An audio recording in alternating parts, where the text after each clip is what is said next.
Welcome back. This is Midnight Crime. If you enjoy falling asleep to these stories, feel free to like the video and subscribe.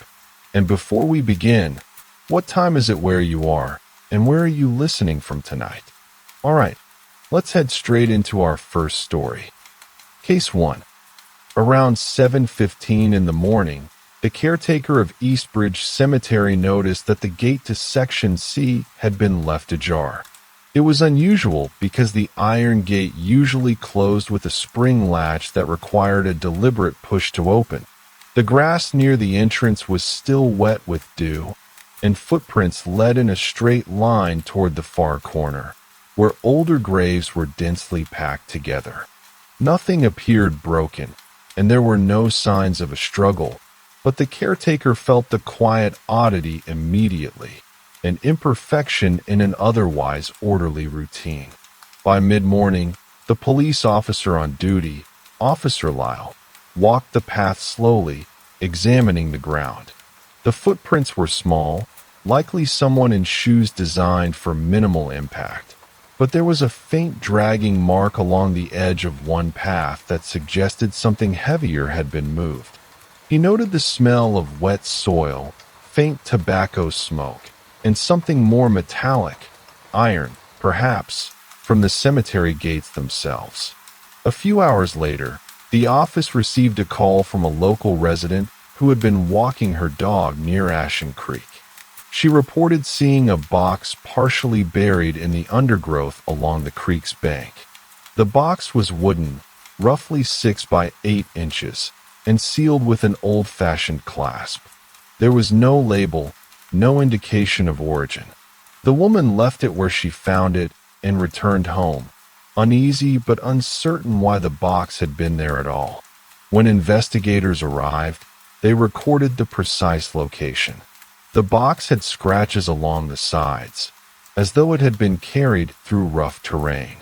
Inside were several personal items: a pair of reading glasses, a folded note with handwriting that was difficult to decipher, and a small, empty vial. The note contained only a few words, written in neat, almost clinical handwriting. Watch the tide. Remember the corner. Detective Harper, who had worked a number of minor missing persons and local theft cases, examined the box carefully. He noted fingerprints on the clasp, but found none that matched records in the local database. The handwriting did not match any known aliases or previous cases in the area. Harper also noted that the items inside were consistent with someone who moved cautiously, deliberately, and without haste. There was no evidence of panic or struggle. Over the following days, a pattern began to emerge. The same type of box had appeared in 2 other small, secluded areas near Eastbridge Creek, each found by local residents who had reported them to police. In each case, the contents were similar: a few personal items, a note with cryptic instructions or reminders, and sometimes a small, empty container of some sort. None of the items suggested immediate danger, but the consistency suggested planning and intention rather than random littering. Interviewing the residents nearby provided a subtle but useful picture. One elderly man, who walked his dog daily along the creek, mentioned noticing someone sitting on a bench near the water in the early morning for several weeks. He couldn't describe them clearly, only that they were quiet, solitary, and seemed to watch the flow of the water closely. Another resident mentioned hearing a low hum from the same area in the evenings, a rhythm that was regular and deliberate, though soft enough to blend with the sound of moving water. Detectives returned to Eastbridge Cemetery to re-examine the footprints. They found them faintly extending beyond Section C, toward a maintenance shed at the far end. The shed was typically locked, but a window had been left slightly ajar. Inside, dust covered old tools, but in a corner, Harper found a small notebook that had been overlooked by previous staff. The notebook contained entries describing daily observations. weather conditions, positions of benches and graves, and notes about people passing through. Most entries were mundane, but a few referenced the boxes and corners, along with time notations and measurements. The handwriting in the notebook matched the notes found in the boxes. Harper reviewed the entries carefully and noticed a gradual pattern in the timing and placement of the boxes. The investigator also observed a correlation with tides along Ashen Creek, suggesting that the notes about the water were more than casual references. There was no overt thread in the writings, but the repetition, specificity, and discretion suggested a methodical mindset. Further inquiry revealed that the boxes sometimes contained items connected to local residents, lost keys, small personal belongings, occasionally a photograph. None of the items appeared stolen in the conventional sense. They seemed to have been collected over time and then returned or placed in another location. The detective team consulted behavioral analysts, who described the behavior as obsessive but controlled, with an interest in patterns, attention to detail, and subtle manipulation of the environment. Over the next several weeks, Harper and his team mapped the locations of all discovered boxes. They found that the distances between each were remarkably precise, often aligning with specific markers in the terrain, a particular tree, a bend in the path, a moss-covered rock. It became apparent that the placement was deliberate, not random, and that the individual had been using the creek and cemetery areas as a quiet stage for a private system of exchange or observation. When a local historian was consulted, he mentioned an old family tradition among some Eastbridge residents: the use of markers along paths to communicate messages or track movements discreetly. Harper considered that the boxes could represent a contemporary version of this, a private ritual rather than criminal intent, though the pattern was unusual and meticulous enough to justify investigation. Eventually, police surveillance and careful observation led to identifying a resident who matched several witness descriptions. She was a retired librarian, known for spending long hours walking along the creek and maintaining detailed journals. When approached, she explained that the boxes were part of an elaborate system she had developed after years of observing the community. Each contained items she found, often lost or abandoned, and the notes were reminders to herself of where she had placed them or when to return. She denied any harmful intent, stating that it was a personal project, an unusual hobby in cataloging and redistributing objects in a controlled environment. The investigators documented the case thoroughly, noting that while unusual and potentially alarming to outsiders, there was no evidence of criminal activity. The boxes, the notes, and the carefully maintained routine represented a peculiar personal system, deeply private and methodical. Even so, the case was filed under unusual activity, with the meticulous records and observations preserved as part of the community history. In the months that followed, the boxes ceased appearing. Local residents returned to their routines, occasionally recalling the strange morning when they had stumbled upon one and felt a brief sense of unease. For the investigators, the case served as a reminder of how ordinary environments could hide quiet, meticulous behaviors that appeared mysterious but, on closer inspection, were the work of a methodical, entirely human mind. The creek flowed on, the cemetery remained orderly, and the small disturbances became part of the town's subtle memory, noted carefully, but ultimately resolved with understanding rather than alarm.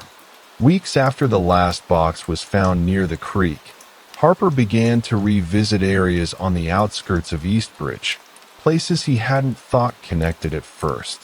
One morning, he walked the narrow path that ran along the ridge behind Willow Grove, a small cluster of old houses set among dense hedgerows and overgrown gardens. The path was uneven, lined with roots and fallen leaves that crunched lightly underfoot. He noticed faint impressions in the soil, too shallow to be footprints, but forming a subtle trail leading toward the old gardener's shed at the far end. The shed itself was unremarkable: weathered boards, a sagging roof, and a single window partly obscured by ivy. The air inside smelled of earth, damp wood, and the faint tang of fertilizer. On a low shelf near the back, Harper spotted a small, unmarked envelope tucked behind a row of glass jars. The envelope contained a few pressed leaves, carefully labeled with dates, and a small scrap of paper with a word that seemed almost casual: boundary. Harper noted the handwriting, which bore the same careful, deliberate slant as the notes in the boxes. Later that afternoon, he visited the edge of Langston Marsh, a quiet stretch of wetland a mile beyond the cemetery. The marsh was thick with reeds, and the mud along the water's edge held tiny, delicate imprints of birds and small mammals. While following the narrow boardwalk, Harper noticed a piece of string tied around a reed, stretched taut to an almost invisible angle. At the end of the string, a tiny charm, an old button, smooth and worn, was suspended just above the water. He removed it carefully, examining it under the weak sunlight filtered through the clouds. There was no immediate explanation, only the faint impression that someone had left it with intention, not carelessness. Harper began spending time at the Eastbridge Public Library, reviewing local maps and archival documents. He traced patterns along the creek, the cemetery, and the marsh, looking for connections. In the quiet corner of the reading room, surrounded by the faint rustle of pages and the soft hum of fluorescent lights, he noticed a set of notations in an old surveyor's journal from the 1960s. Certain landmarks, the old willow at the creek bend, a stone marker near the cemetery wall, were repeated in meticulous detail.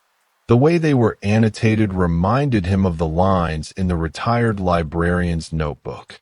Perhaps the habits she'd developed were influenced by these older maps, he considered, a quiet inheritance of local patterns rather than anything more sinister. A few evenings later, Harper returned to the outskirts of town, near an abandoned mill along Ashen Creek. The mill had been in use for decades, its water wheel long gone, leaving only the skeletal framework and the faint smell of damp wood and mildew.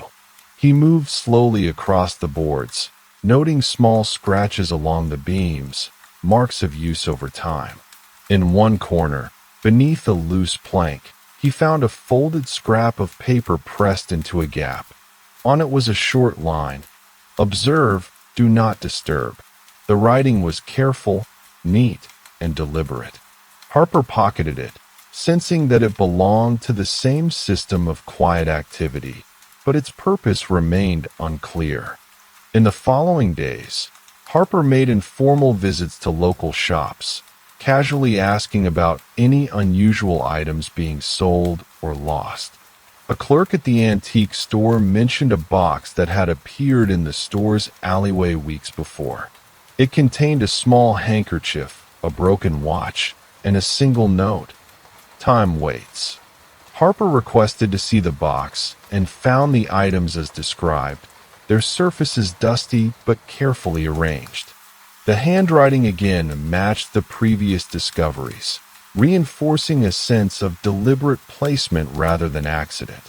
As the investigation extended into the surrounding areas, overgrown parks, small bridges spanning quiet streams, neglected footpaths through clusters of old houses, Harper began noticing the subtle consistency of the placements. Each item, note, or marking was unobtrusive yet intentional, arranged with enough care that someone might pass by without ever realizing it existed. He started recording the locations with precise notes, sketches, and photographs, yet the purpose remained elusive. One morning, while walking along a narrow lane behind the old post office, Harper noticed a faint discoloration in the brick wall, just above the lower row of windows. On closer inspection, there was a small rectangular patch where the bricks seemed slightly newer. Pressing gently, he found it gave slightly under his hand. Inside was a folded piece of paper containing a list of local streets and times, written in the same methodical script. The words themselves were mundane, almost diary-like, but the repetition and arrangement suggested observation, scheduling, and perhaps even quiet surveillance. Returning from that discovery, Harper paused near the edge of the town square, where the morning market was beginning to set up. The smell of fresh bread and roasted coffee mingled with the faint dampness of the morning air. He watched as vendors arranged their stalls, noticing small gestures, a coin left on a counter, a note tucked behind a display, the careful alignment of baskets. The observations reminded him that this case was not about obvious crimes. It was about patterns, habits, and a mind operating quietly in plain sight. Over the following week, Harper's route extended further into previously overlooked areas. Narrow alleys, the rear courtyards of small apartments, the fringe of abandoned rail tracks. He found minor markers, tiny stones placed at odd intervals, paper scraps tucked in fence corners, faint scratches on rail ties. Each one was small, deliberate, and consistent. He began cataloging them in a way that mirrored the retired librarian's own system, recognizing that while the purpose remained unclear, a methodical intelligence was guiding these placements. At the end of each day, Harper returned to his notes in the quiet of his office, listening to the soft hum of the overhead fan, the distant murmur of cars along the main street. The discoveries felt slow-moving, almost ritualistic, and while they raised questions, they didn't reveal immediate danger. The investigation was no longer about sudden shocks, but about tracing the delicate architecture of intention woven into Eastbridge's quiet spaces. The mystery lingered, understated but persistent. With every path walked, every brick examined, Harper noticed the town itself seemed layered with subtle signs and small traces, each quietly placed, waiting to be interpreted. And yet, despite the accumulation of objects, notes, and markings, the reasoning behind them remained just beyond reach, as if the town itself held a private, meticulous rhythm that only one mind had fully understood. A week later, Harper found himself walking along the narrow trail that skirted the edge of hollow pine woods, a thin strip of forest between the old railway embankment and a cluster of abandoned cottages. The air was damp, heavy with the scent of pine needles and decomposing leaves. The trail was littered with small sticks and occasional stones that crunched faintly underfoot. He noticed something at the base of a leaning tree, a tiny brass ring, dull with age, partially buried in the soil. He lifted it carefully, noting that it seemed intentionally placed rather than dropped accidentally. Beyond the leaning tree, a shallow depression in the ground held the faint outline of a flattened patch of moss. It was subtle, almost invisible if not observed directly, and Harper crouched to examine it. There, tucked between the moss and a small root, was a folded strip of paper. The writing was minuscule, precise, almost like a code. Edge of growth. Harper paused, tracing the words with his fingertip, feeling the deliberate care in the lettering, and made a note in his journal. Later, he wandered through the back alleys behind the Langston Bakery. The air carried the warm, yeasty smell of bread and the faint metallic tang of the town's water pipes. On a low ledge behind a set of trash bins, he noticed a faint pile of dirt that seemed out of place. Kneeling down, he brushed the soil aside and uncovered a small notebook, its cover leather-worn and edges frayed. Inside, the pages contained meticulous sketches of stairways, narrow pathways, and hidden corners throughout Eastbridge, along with subtle annotations. Listen for shift, shadow under railing, quiet corner for waiting.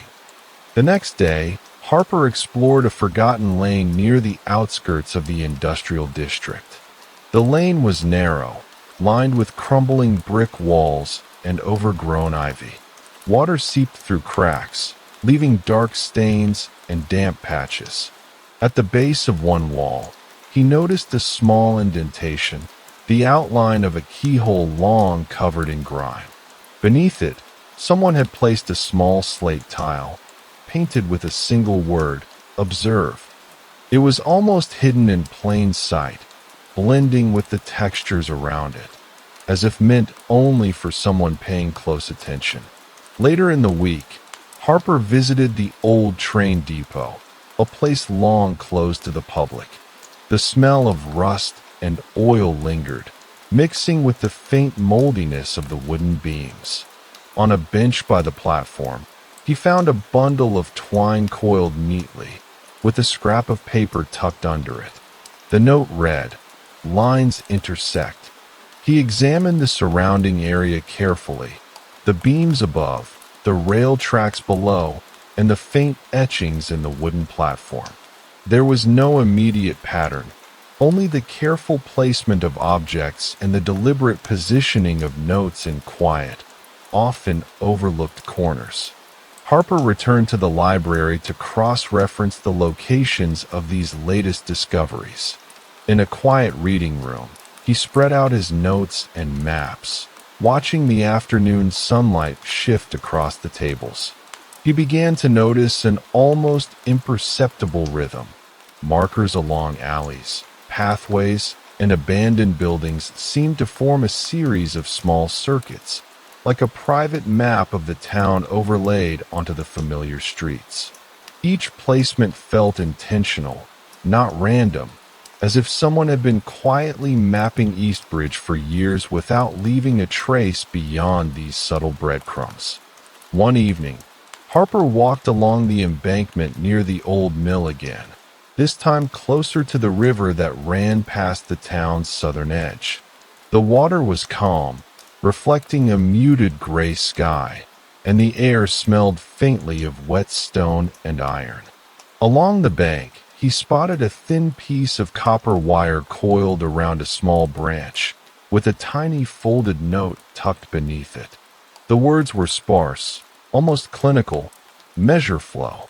Harper crouched, studying the note and the placement, noting the precision and the patience it implied.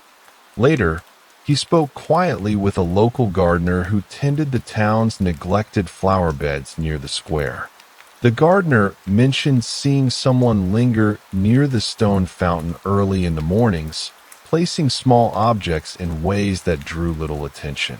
He couldn't describe the person clearly, only that they seemed calm, deliberate, and deeply familiar with the town's overlooked spaces.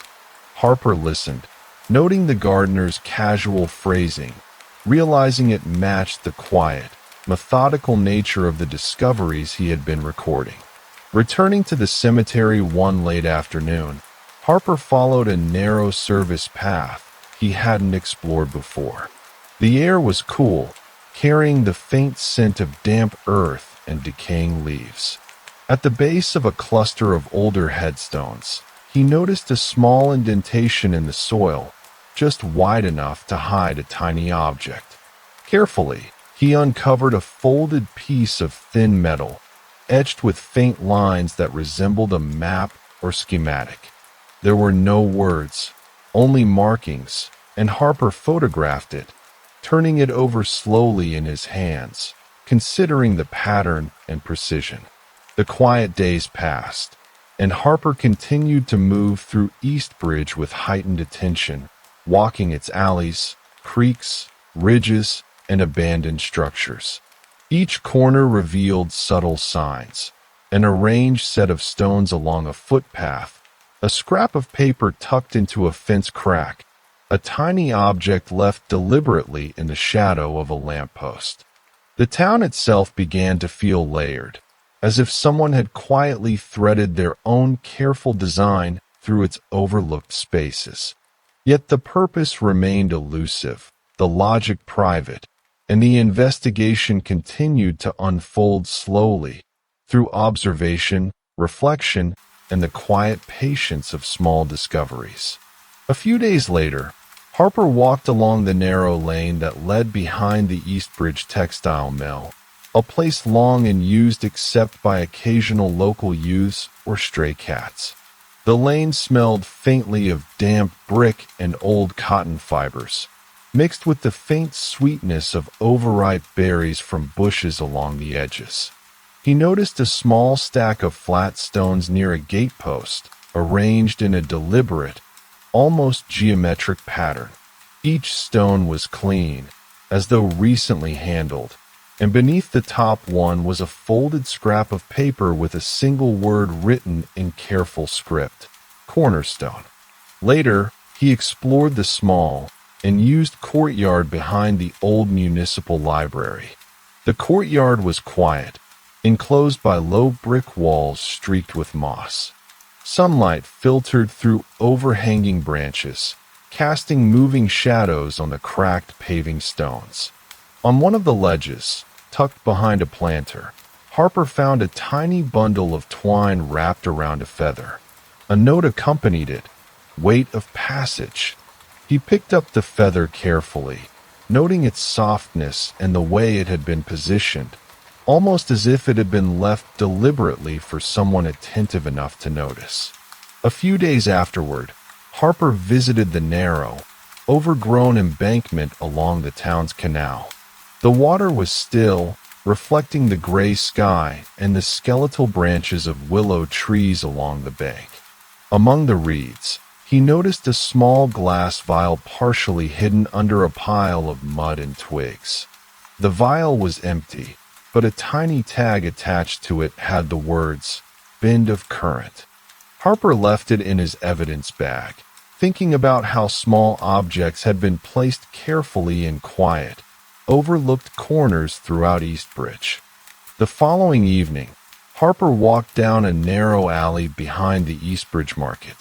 The alley smelled faintly of damp cardboard and the residual aroma of fresh bread from the morning stalls. At the base of a brick wall, partially concealed by a rusted drain pipe, he noticed a small indentation filled with fine sand. Within the indentation, a folded slip of paper was pressed flat. On it were two words, written in the same meticulous hand: "Listen carefully."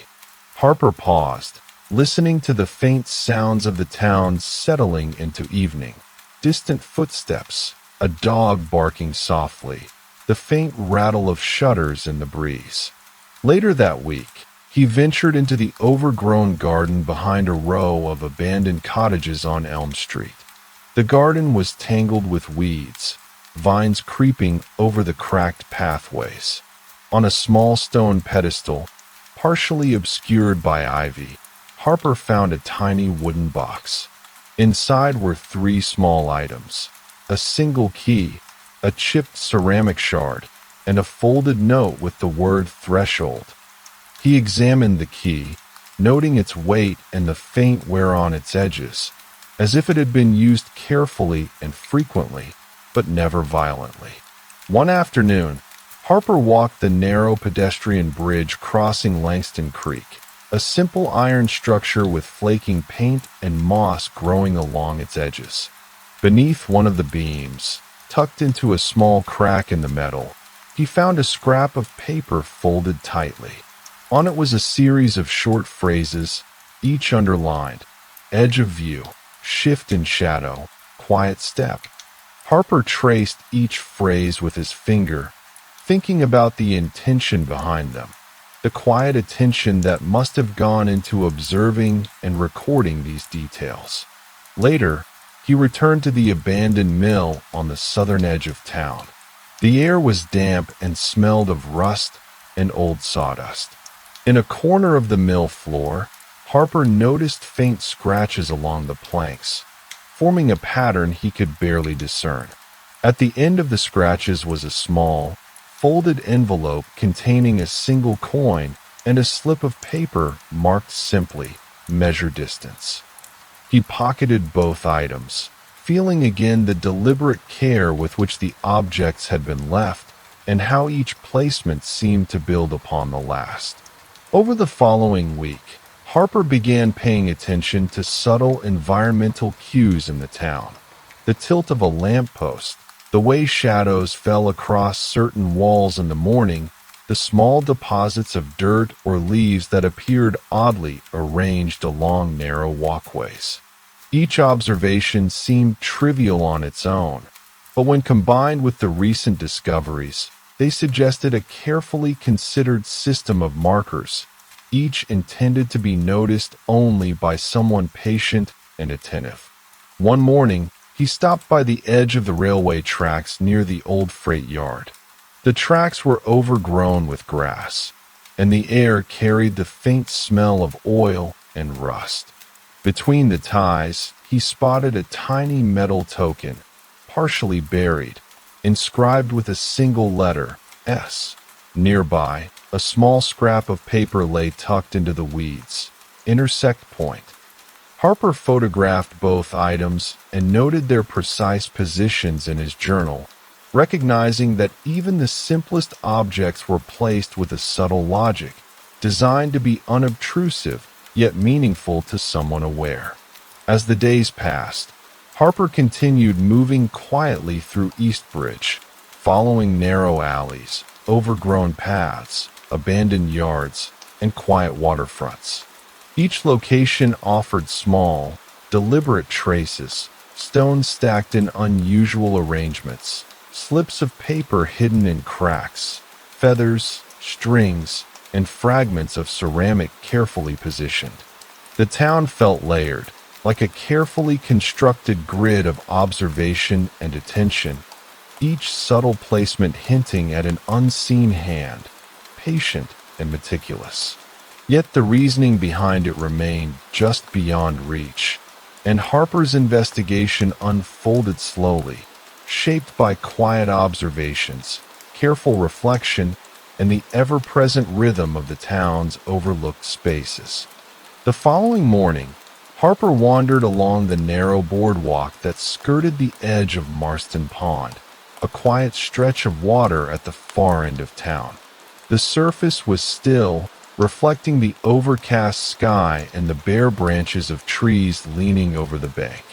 Among the reeds, he noticed a small cluster of smooth pebbles arranged in a loose circle, almost hidden by the morning mist. At the center, a tiny folded note was pressed against the mud. He picked it up gently, noting the familiar neat handwriting. Center point. The simplicity of the phrase contrasted with the care of its placement, deliberate but unassuming. Later that day, Harper visited the rear courtyard of an old boarding house on Pine Street. The courtyard was enclosed by low stone walls, tangled with ivy, and smelled faintly of damp brick and rotting leaves. Along one wall, near a broken drainpipe, he noticed a small metal pin stuck vertically into a crack. Taped to the pin was a scrap of paper that read, "Mark line." Harper traced the line with his eyes, following the subtle curve of the wall and the way shadows fell across the uneven stone. The placement felt intentional, precise, as if it had been left for someone who walked slowly and observed closely. A few days later, he walked along the embankment near the old water tower at the north edge of town. The metal structure was rusted and quiet, creaking faintly with the breeze. At the base of a support beam, partially hidden in the overgrowth, he found a tiny bundle of dried grass, tied with thin thread. Inside the bundle was a folded note, beneath weight. Harper examined the surrounding area carefully, noting slight depressions in the soil and a scattering of small stones. He recorded the location meticulously, realizing that each object seemed to interact subtly with its environment, not standing alone but forming part of a larger, quiet system. Later in the week, Harper ventured through the narrow passage behind the old tailor's shop in the town square. The alley smelled faintly of fabric and mildew, with faint echoes of footsteps that seemed to linger longer than they should. Against a low wooden ledge, he found a thin wooden tag, worn smooth at the edges, with a single word etched into it: threshold. Harper crouched, tracing the letters with his fingertip, noting how carefully the tag had been positioned in relation to the wall, almost camouflaged, as though waiting for an attentive observer. One afternoon, he returned to the overgrown embankment along Ashen Creek. The reeds swayed gently in the current, carrying the faint scent of wet soil and moss. Among them, Harper noticed a small, square piece of glass, partly buried and reflecting light at an unusual angle. Beneath it, a note was tucked in the mud: "Reflect here." He studied the reflection, considering the angle and placement, recognizing that the subtle interaction between object, light, and water had likely been intentional. Later, Harper walked the narrow footpath behind the old fire station. The path was uneven, lined with small stones and fallen leaves. Along the edge of a retaining wall, he noticed a small notch in the brickwork. Pressed into the notch was a thin strip of paper folded tightly. On it, a short phrase: "Edge of step." He examined the bricks above and below, noting the shadow cast by the late afternoon sun. The phrase seemed simple, almost mundane, but its careful placement suggested attention to small, often overlooked details. Over the next several days, Harper traced the quiet streets behind the main thoroughfare, visiting alleyways, courtyards, and neglected gardens. In each location, he discovered subtle arrangements: a small stone placed on a fence post, a tiny scrap of paper tucked into a crack in the wall, a feather tied to a branch at eye level, a shard of pottery balanced along a narrow ledge. Each item was ordinary, inconspicuous, but deliberate, and Harper began to feel that the entire town, in its overlooked spaces, had become a canvas for the meticulous observer who left them. One morning, he walked along a deserted lane near the old textile warehouses. The air smelled faintly of damp wood and rust, and the ground was uneven with patches of gravel. He noticed a small indentation along the curb, filled with leaves arranged in a neat pile. At the center, a folded scrap of paper bore a single word: "Converge." Harper knelt to examine the placement, feeling the same quiet, careful intent as the previous discoveries. Each new finding added depth to the pattern he was slowly beginning to map, though the purpose behind it remained just out of reach. Evening settled over Eastbridge, and Harper paused at the edge of the town square, watching shadows lengthen across the cobblestones. The market had long since packed up, leaving faint traces of straw, sawdust, and discarded leaves. A tiny scrap of paper, pinned beneath a loose paving stone, caught his eye: "Observe rhythm." He picked it up carefully, noting the subtlety of its placement and the deliberate attention it implied. Harper recorded the finding in his journal and reflected on the day. The town itself had become a layered map of small traces, each discovery quiet, unobtrusive, and full of careful intention, yet the reasoning behind them remained elusive, waiting patiently to be uncovered. The next morning, Harper walked along the narrow, cobbled lane behind the old butcher shop. The air smelled faintly of damp stone and the lingering scent of cured meats from earlier deliveries. Between the cracks in the cobblestones, he noticed a tiny, folded slip of paper tucked almost flush with the ground.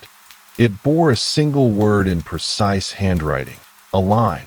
He knelt, brushing away a few grains of dirt, and noted the way it sat in relation to the surrounding stones, almost as if it had been placed to mark a particular pattern in the pavement. Later that week, Harper visited the small, neglected playground at the edge of Linden Park. The swing set was rusty, the sand in the pit damp and uneven from recent rain.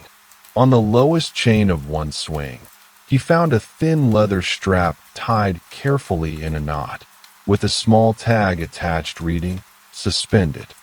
The strap was ordinary, worn, but deliberately positioned, and Harper traced the chain with his fingers, observing how it moved slightly in the breeze. The care in the placement suggested attention to movement and balance, quiet and methodical. A few days afterward, Harper explored the narrow embankment behind the East Bridge grain silos. The ground was uneven, scattered with pebbles and dry stalks of grass.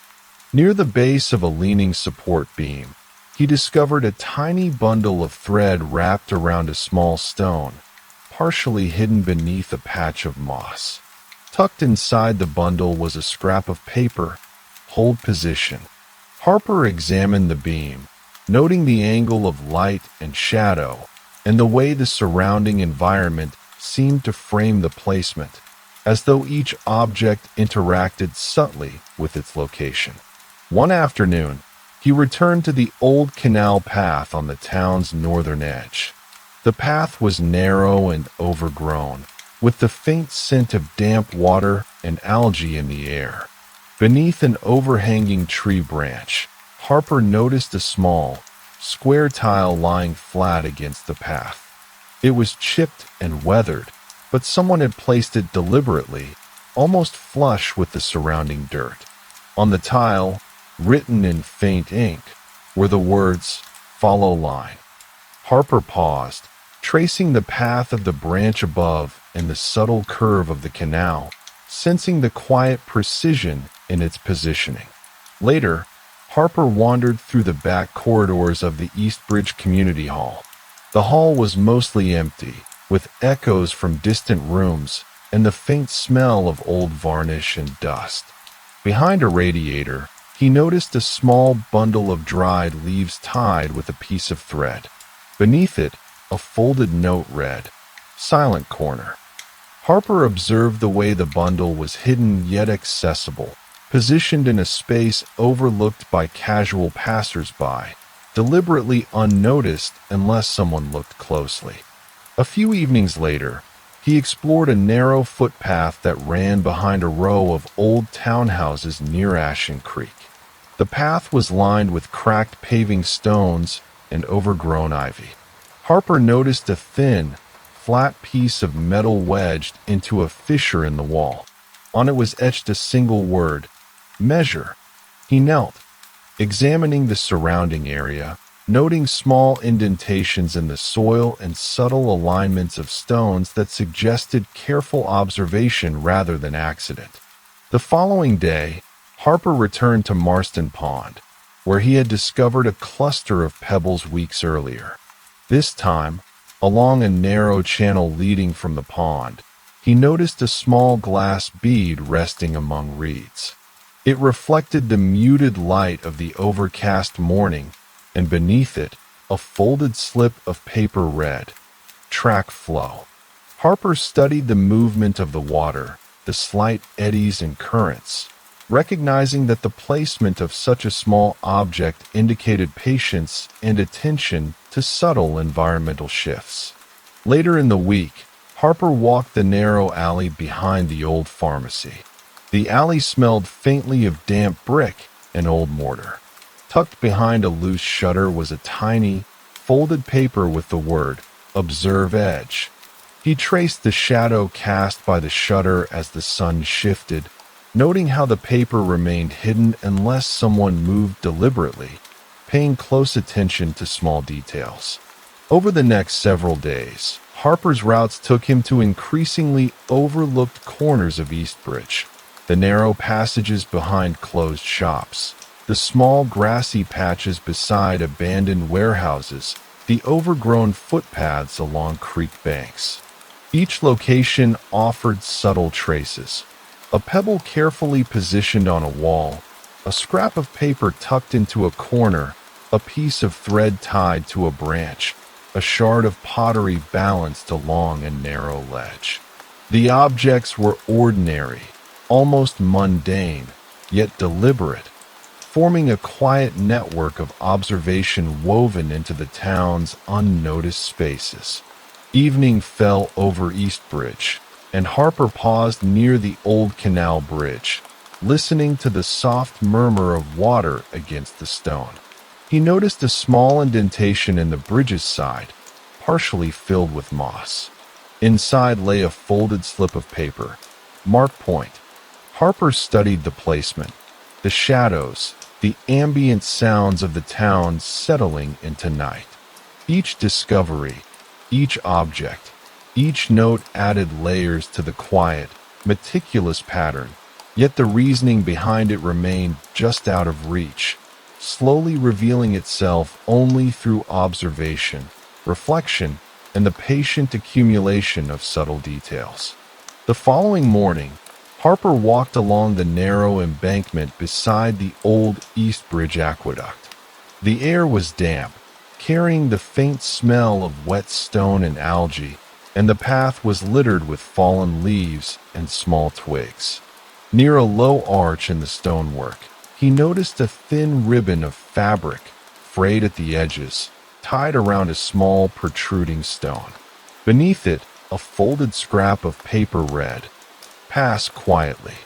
Harper traced the arch with his eyes, noting the interplay of shadow and light, and how the placement seemed intended for someone who moved slowly and observed carefully. Later, he visited the rear courtyard of the abandoned sewing mill on Elm Street. The courtyard was overgrown, tangled with ivy and tall grasses. At the base of a crumbling brick wall, Harper discovered a small bundle of sticks, bound tightly with a strip of leather. Tucked inside was a note, edge of pattern. He observed the way the bundle had been positioned, partially hidden yet accessible, and noted the subtle alignment with a nearby drainpipe and the irregular shadows cast by the late afternoon sun. A few days afterward, Harper explored the narrow alley behind the Eastbridge post office. The alley was quiet, with the faint scent of damp cardboard and the lingering aroma of baked bread from a nearby bakery. On a low ledge beneath a window, he noticed a tiny carved wooden token, polished smooth, with the word corner etched into its surface. He traced the grain of the wood, considering how carefully it had been positioned, almost camouflaged against the wall. Later that week, he walked along the overgrown embankment behind the old textile warehouses on Ashen Creek. The path was narrow and uneven, with tall reeds brushing against his legs. Harper noticed a small cluster of pebbles arranged in a straight line, leading toward a moss-covered stone. At the base of the stone, tucked beneath a thin layer of soil, was a slip of paper marked, "Observe Shift." He crouched, studying the subtle variations in the ground, the way the reeds moved in the breeze, and the quiet rhythm of the water nearby. One evening, Harper wandered through the narrow passages behind the Eastbridge Theater. The corridors were dim, smelling faintly of dust, old paint, and varnish. On a ledge behind a support column, he discovered a small bundle of thread wrapped around a tiny feather. A note inside read, "Balance here." He observed how the feather was positioned at eye level, the way it caught the soft glow of the theater's emergency lights, almost imperceptible unless someone paused to notice. A few days later, Harper returned to the old canal path near the northern edge of town. The path was lined with ivy and broken paving stones, and the air carried the faint scent of stagnant water and moss. Beneath an overhanging branch, he found a small square of wood, painted faintly and tucked into a recess in the stone wall. On it was written, "A line flow." He studied the surrounding branches, the curve of the canal, and the faint ripple of the water, recognizing the deliberate interaction between object, location, and environment. Later in the week, Harper visited the small and used park behind Linden Street. The park was overgrown, with tall grass and scattered debris from previous storms. At the base of a rusted swing set, he found a tiny envelope pinned to one of the chains. Inside was a folded scrap of paper with the words, "Mark Rhythm." He observed the subtle sway of the chains in the breeze and how the envelope had been positioned just above the sand, carefully placed to move slightly with the wind. Over the next several days, Harper's attention turned to overlooked spaces in Eastbridge, narrow alleys, back courtyards, overgrown garden paths, and the edges of abandoned buildings. Each location revealed small, deliberate traces, pebbles aligned in unusual ways, slips of paper tucked into cracks, bundles of thread tied to branches, fragments of ceramic or wood carefully positioned. The objects were ordinary, unobtrusive, yet placed with precise care, forming a quiet, almost imperceptible system across the town. One evening, Harper paused at the foot of the old bridge over Ashen Creek.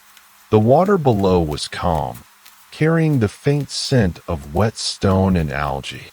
At the edge of a stone railing, he noticed a small metal pin with a folded scrap of paper tucked beneath it. On the paper was a single word, "Observe Point." Harper traced the railing with his hand, noting the subtle alignment with shadows and the movement of water below. The town itself seemed layered with these quiet markers, each discovery adding depth to a network of observation. Yet the reasoning behind them remained just out of reach, slowly revealing itself through patient attention and reflection. Over the next few weeks, Harper continued his quiet observations, but the discoveries began to take on a slightly different pattern. The objects and notes, once scattered and seemingly random, started to feel like pieces of a personal system, a network of markers carefully designed to track or record small changes in the town's overlooked spaces. As he traced the placement of each pebble, scrap of paper, and feather, Harper began to notice subtle consistencies. Certain paths were favored repeatedly. Items were almost always left in corners or along edges where light and shadow shifted slowly, and the notes themselves often referenced movement, observation, or alignment rather than any overt action. One afternoon, Harper visited the old canal path again. As he walked slowly, he realized that the angles of the reeds, the positions of the stones, and the locations of previous notes corresponded almost perfectly with a grid he had begun sketching in his notebook. The objects weren't meant for the public. They were markers in a personal map, a system that measured subtle changes in the environment, tides, sunlight, shadows, even the flow of people along paths. The realization came quietly, without fanfare, as if the town itself had whispered the answer. Harper then returned to the retired librarian's home for a calm conversation. She was patient and deliberate, her home orderly, with stacks of notebooks and journals covering most surfaces. Over tea, she explained, almost matter-of-factly, that the boxes, notes, and small objects had been part of a decades-long personal project. She had developed a habit of observing Eastbridge, recording patterns, and leaving subtle markers to help herself remember details about the town. Small things she noticed in her walks, patterns in the weather, and subtle shifts in people's routines. Each object, each note, Each placement had been a personal cue, a way of cataloging the world in quiet, methodical terms. Harper listened, tracing connections in his own notes. The patterns he had observed, the alignment of objects, the repetition of paths, the emphasis on edges and corners, matched her description precisely. Nothing had been stolen or moved to cause harm. Nothing was designed to intimidate or threaten. The system had been private, meticulous, and entirely harmless, a personal meditation on observation and attention. The small items and notes he had discovered over weeks were part of the librarian's internal logic, a way of interacting with the world that left traces only to those careful enough to notice. As he walked back through Eastbridge, Harper noticed the quiet familiarity of the town's overlooked spaces, the overgrown paths, the abandoned yards, the narrow alleys.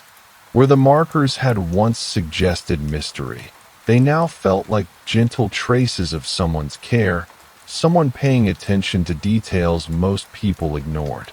Each pebble, scrap of paper, feather, or note had been an invitation to slow down, to notice, and to reflect, rather than a puzzle to be solved in urgency. In the following days, Harper revisited a few of the locations he had documented. At the canal, the small glass bead was still tucked beneath the reeds. At the bridge, the slip of paper rested quietly under the railing. Each marker remained exactly as it had been placed, a silent testament to the librarian's patient, careful system. He photographed and cataloged the final pieces, noting how they connected not through mystery or danger, but through quiet observation, reflection, and order. Eventually, the investigation was filed as unusual activity, carefully documented for the records, but with the understanding that there had been no crime. Harper's journals captured the subtle network of objects, the meticulous placements, and the calm, methodical reasoning behind them. The town of Eastbridge returned to its normal rhythm. The creeks flowed, the leaves rustled along footpaths, and the alleys and embankments retained the quiet traces of a system built patiently over time. Harper often walked the paths again, noticing the small markers in the corners of his vision, recognizing them now as part of a pattern of care rather than mystery. The town felt layered and rich with subtle details, each one a quiet reminder of attention, observation, and the deliberate rhythms of a life lived thoughtfully. In the end, the case settled into calm clarity, and Harper understood that the true discovery had not been a hidden danger or secret, but the quiet logic of a mind deeply attuned to the overlooked world around it. The town and its small markers remained, and with them, a sense of patient order that needed no resolution beyond observation and understanding. Case 2. Marlene Ivick noticed a sheet of paper partially sticking out of the office printer as she walked past to refill the stapler. It was a simple page with a short list of storage unit numbers and dates. At the bottom, someone had typed, "Check for duplicates." She set the paper aside in a folder, glanced at the humming fluorescent lights above, and returned to her usual morning tasks, planning to ask the night attendant about it later. After Marlene returned to her desk, she spent a few minutes sorting through the usual stack of forms. The office was still quiet. The only sound the low were of the air conditioning and the occasional scrape of a chair in the next room. She kept glancing at the folder with the unexpected printout, feeling a mild curiosity rather than alarm. Later, when the first customers arrived, she moved to the front counter, handling keys and receipts with the familiar ease of routine. Between transactions, she thought about the list of unit numbers. They didn't match any of the calls she had fielded recently, and she didn't remember seeing them in the logs. She tucked the folder into a drawer, intending to check it when she had more time. Around mid-morning, she walked through the narrow hallway that led to the storage corridors. The fluorescent lights flickered faintly above, and the air smelled faintly of oil from the garage door mechanisms. She paused by Unit B07, one of the numbers on the sheet, noticing the lock looked slightly worn, as if it had been used more than most. Nothing else seemed out of place. Later, in the small break room at the far end of the facility, she poured herself a second cup of coffee and sat at the metal table. The walls were lined with bulletin boards covered in notices, most faded or curled at the edges. One caught her eye, a handwritten note from several months earlier about misfiled payments for units C14 and E22. The handwriting was neat and familiar.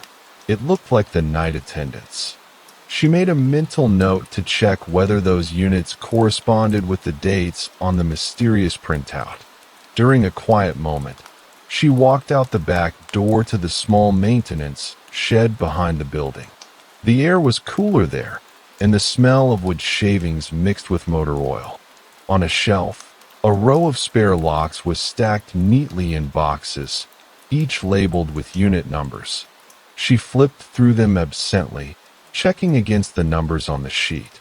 D03 was missing.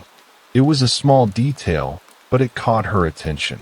Back inside, she made a few calls, speaking in calm, routine tones with colleagues and local delivery drivers who sometimes accessed the facility after hours. None had noticed anything unusual about the units on the list, but one mentioned seeing someone unfamiliar wandering the gravel lot a few evenings ago. Marlene made a note of the description, a person in a dark jacket, carrying a small box.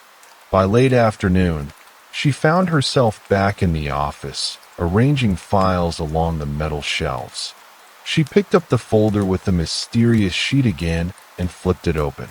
Something about the spacing between the dates seemed slightly irregular, though she couldn't put her finger on why.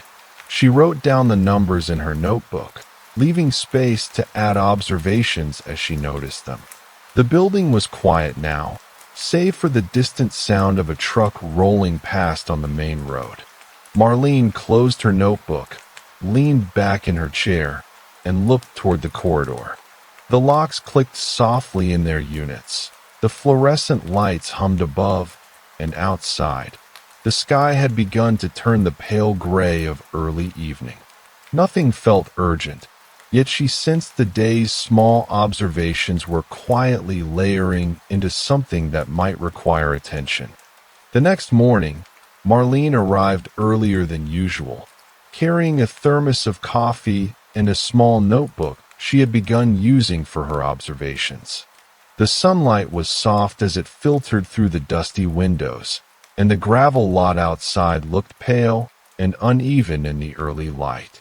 She unlocked the front door and moved quietly to the back office, placing her bag on the chair and setting the thermos down. She pulled the folder with the mysterious printout from the drawer and reread it, then opened her notebook. The numbers were written neatly across the page, with notes from yesterday tucked in along the edges. Worn lock on B07, missing spare lock for D03, handwritten memo for C14 and E22, fleeting glimpse of a stranger on the lot. After a few minutes, she decided to walk through the storage corridors again. The building felt different in the morning, cooler and still, with a faint smell of concrete dust mixing with the lingering scent of cleaning supplies. At Unit E22, she noticed the doorframe had a small scuff mark near the bottom, subtle but new compared to the other units. She ran her fingers over it, feeling the roughness of the paint. Further down the hall, she paused outside the shed where the facility kept old shelving units and equipment that had been removed from other spaces. The door squeaked slightly as she pushed it open. Inside, rows of metal shelves held cardboard boxes, some labeled, others with no markings at all. She moved slowly along the rows, peering at the labels, and noticed one small box marked with a number that didn't appear on any recent list, B12. Inside, she saw neatly coiled ropes, a few worn blankets, and a stack of manila envelopes. One envelope had a date that matched one from the printout, 03/05. Back at the office, Marlene made a note of the discovery. She dialed the night attendant, keeping her voice low and measured. He sounded drowsy, apologizing for the late hour. He didn't recall placing any new prints or boxes on the shelves, but mentioned that sometimes a courier delivered late parcels without signing in. She jotted down the detail, not fully sure what to make of it yet. Midday, she stepped out to the small courtyard behind the building. The sun had warmed the concrete slightly, and a faint breeze carried the scent of nearby pine from the edge of the property. She walked along the narrow path between the maintenance shed and the older units, noticing small footprints in the dirt. They were light, partially erased, but they seemed to lead from the gravel lot toward the older units. She crouched to examine them, seeing the faint tread of a work boot, then stood again and followed the path slowly, her hand brushing against the rough brick wall. Later, inside the office again, Marlene organized the day's receipts and keys, but her attention kept returning to the folder. She noticed that the spacing between the dates on the printout suggested a pattern she couldn't yet define. She sketched a small diagram in her notebook, aligning the units with the dates in sequence. Something about it felt deliberate, as if the sequence itself mattered. The afternoon light slanted through the blinds, casting narrow shadows across the desk. Marlene sipped her coffee and listened to the quiet hum of the building, the distant click of a lock, the soft whir of the ceiling fan, the faint echo of a truck passing on the main road. Everything was ordinary, yet each detail she had recorded slowly layered together, forming the outline of something she did not yet fully understand. The next afternoon, Marlene found herself wandering toward the far corner of the facility she rarely visited. It was a section of older units, narrower corridors and lower ceilings, with faint traces of moisture along the walls. The air smelled damp and earthy, mixed with the faint chemical scent of cleaning solvent. She ran her fingers along the metal doors as she walked, noting scratches and small dents, subtle differences in wear between units. At the far end, she paused outside Unit A11. The lock was older than most others, its surface dulled and slightly rusted. She crouched to inspect the bottom edge of the door and noticed a faint smear of something that looked like dried mud. It was not alarming, but it was unusual compared to the other units. She made a small note in her notebook, careful to write only the facts she could see. Curious, she wandered down the narrow service hallway that led past the boiler room. The air here was warmer and carried a low, constant rumble from the machinery. Shelves lined one side, holding jars of bolts, tubes of lubricants, and stacks of cleaning rags. Among them, a single clipboard had been left behind. The pages were blank except for the top sheet, which listed maintenance checks from several weeks prior. The handwriting was small and precise. She flipped through it slowly, noting one line marked as completed. Check units. B07, C14, E22. The same units from the printout. Marlene returned to the office and decided to cross-check the night attendance logbooks. The office smelled faintly of toner and dust as she opened the worn binder. Most entries were routine, dates, unit numbers, payment confirmations. But here and there, a unit had a brief note beside it. For example, B07 had odd delivery, no signature, and D03 had boxes moved to shed. The handwriting matched the night attendant's usual style, but the notes themselves were minimal and precise, offering no clear explanation.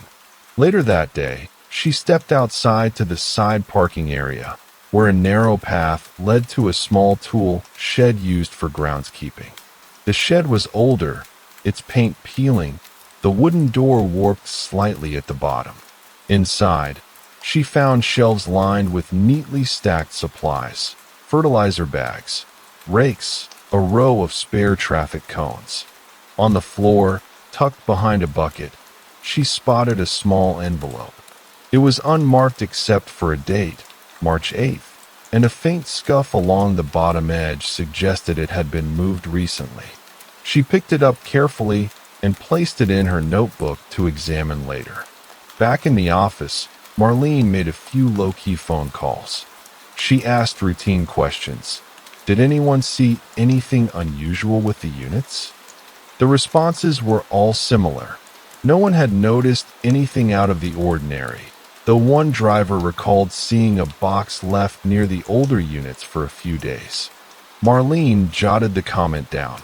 The box had since been moved, though she did not yet know where. As evening settled, the building grew quiet again. The fluorescent lights flickered faintly, casting a soft yellow glow on the walls.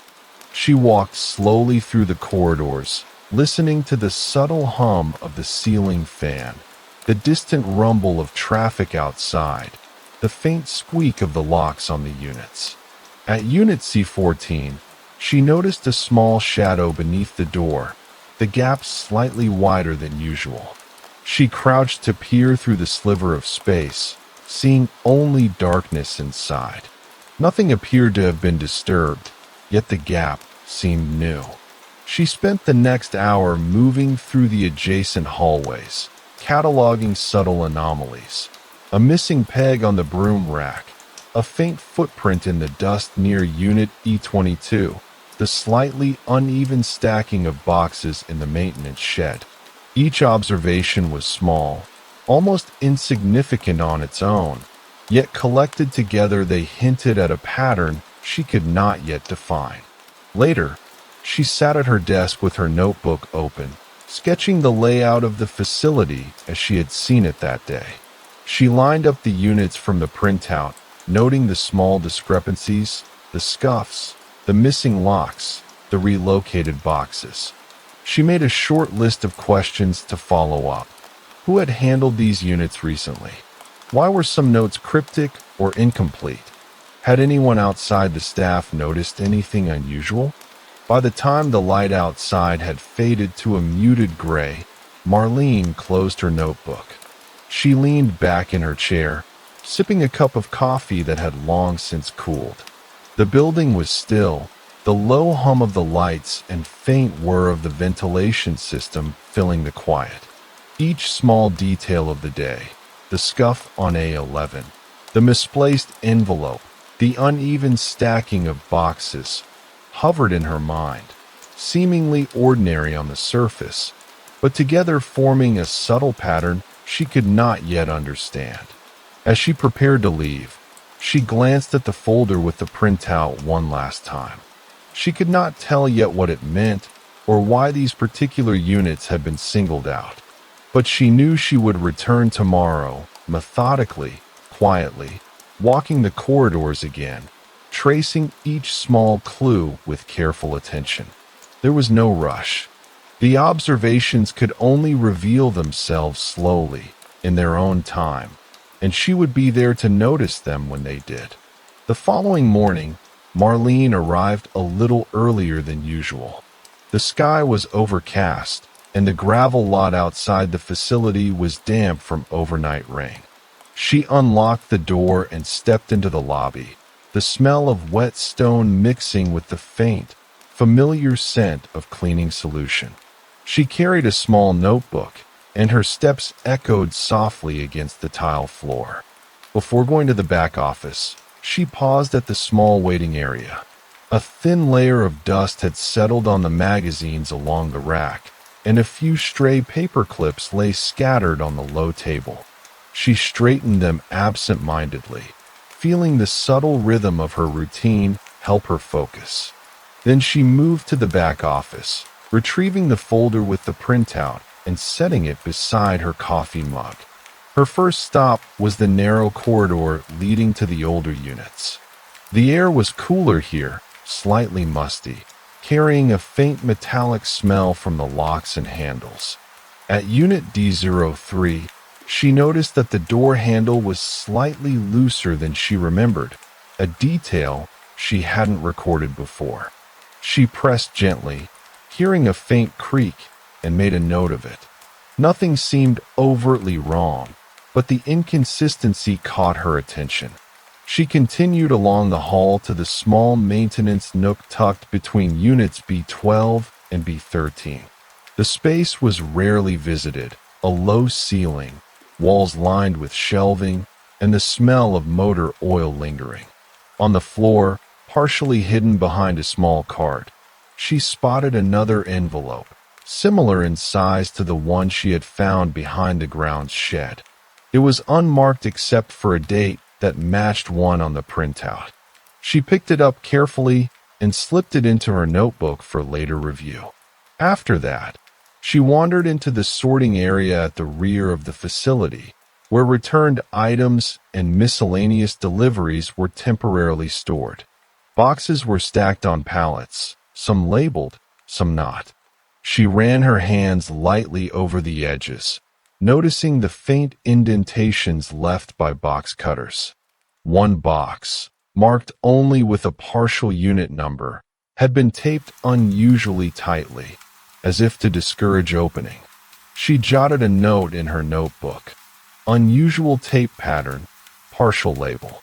Around mid-morning, she walked outside to inspect the lot. The gravel was still damp, small puddles reflecting the pale light. She traced the path she had noticed footprints on the previous day. They were mostly erased by rain, but faint impressions remained near the older units. She crouched to study them, noting the direction and spacing, then stood and followed the faint trail toward the back fence, where tall weeds leaned against the chain link. No clear marks led beyond, but the trail suggested someone had moved deliberately through the area in the days prior. Inside again, she checked the office logbooks. The night attendant had recorded routine entries, unit inspections, deliveries, lock changes. But in a few instances, she noticed shorthand annotations that she hadn't paid much attention to before. B07, box moved. C14, extra key. E22, package late. Each was brief, almost like a reminder to himself. She highlighted them, careful to keep her notes factual and neutral. Later, she wandered into the small shipping alcove adjacent to the office. It was a narrow space, just wide enough for one person to move comfortably, with shelves of packing materials and a single scale in the corner. On a lower shelf, a cardboard box had been partially opened and resealed. The tape was old, and the edges of the box were scuffed, suggesting frequent handling. Inside, she found a stack of envelopes with dates that coincided with the printout. None were marked with names, only unit numbers. She set the box aside and noted its contents in her notebook, making no assumptions, just recording the facts. In the quiet moments between tasks, she would glance at the facility map pinned to the wall. The layout was simple: the office, the older units, the newer units, the maintenance shed, and the small outdoor areas. But as she traced the unit numbers from the printout on the map, she realized how scattered they were across the property. The distribution was uneven, and while there was no obvious pattern, the locations seemed to demand attention in a certain order. She sketched a crude diagram in her notebook, marking units with small annotations about her observations: scuffs, missing locks, envelopes, unusual tape. By late afternoon, she moved to the small supply room off the main corridor. It smelled faintly of cardboard and dust, and light filtered through a high window, casting soft lines across the shelves. She examined the spare locks again, noting that D03's replacement had not been used. On a low shelf, she spotted a metal box she had not noticed before. It was unlabeled, slightly rusty at the corners. Opening it carefully, she found a few small items: a set of keys, a worn notepad with nothing written on the visible page, and a tiny metal tag stamped with E22. She closed the box and recorded the details in her notebook, aware of how minor they seemed, yet conscious that together they might form part of the larger picture. As evening settled over the facility, the lights took on a soft, muted glow. Marlene walked slowly through the older corridors one more time, noting the subtle changes as shadows shifted and the air cooled. She passed Unit C14, noticing the faint scratch along the doorframe again, and paused by E22, brushing her fingers over the tape marks on the box in the shipping alcove. The building was silent except for the distant murmur of traffic and the occasional creak of settling metal. Sitting at her desk, she spread her notes and sketches across the surface. She reviewed every observation: loose handles, scuffed doors, envelopes with dates, boxes with unusual tape, footprints in the gravel, shorthand notes in the logbooks.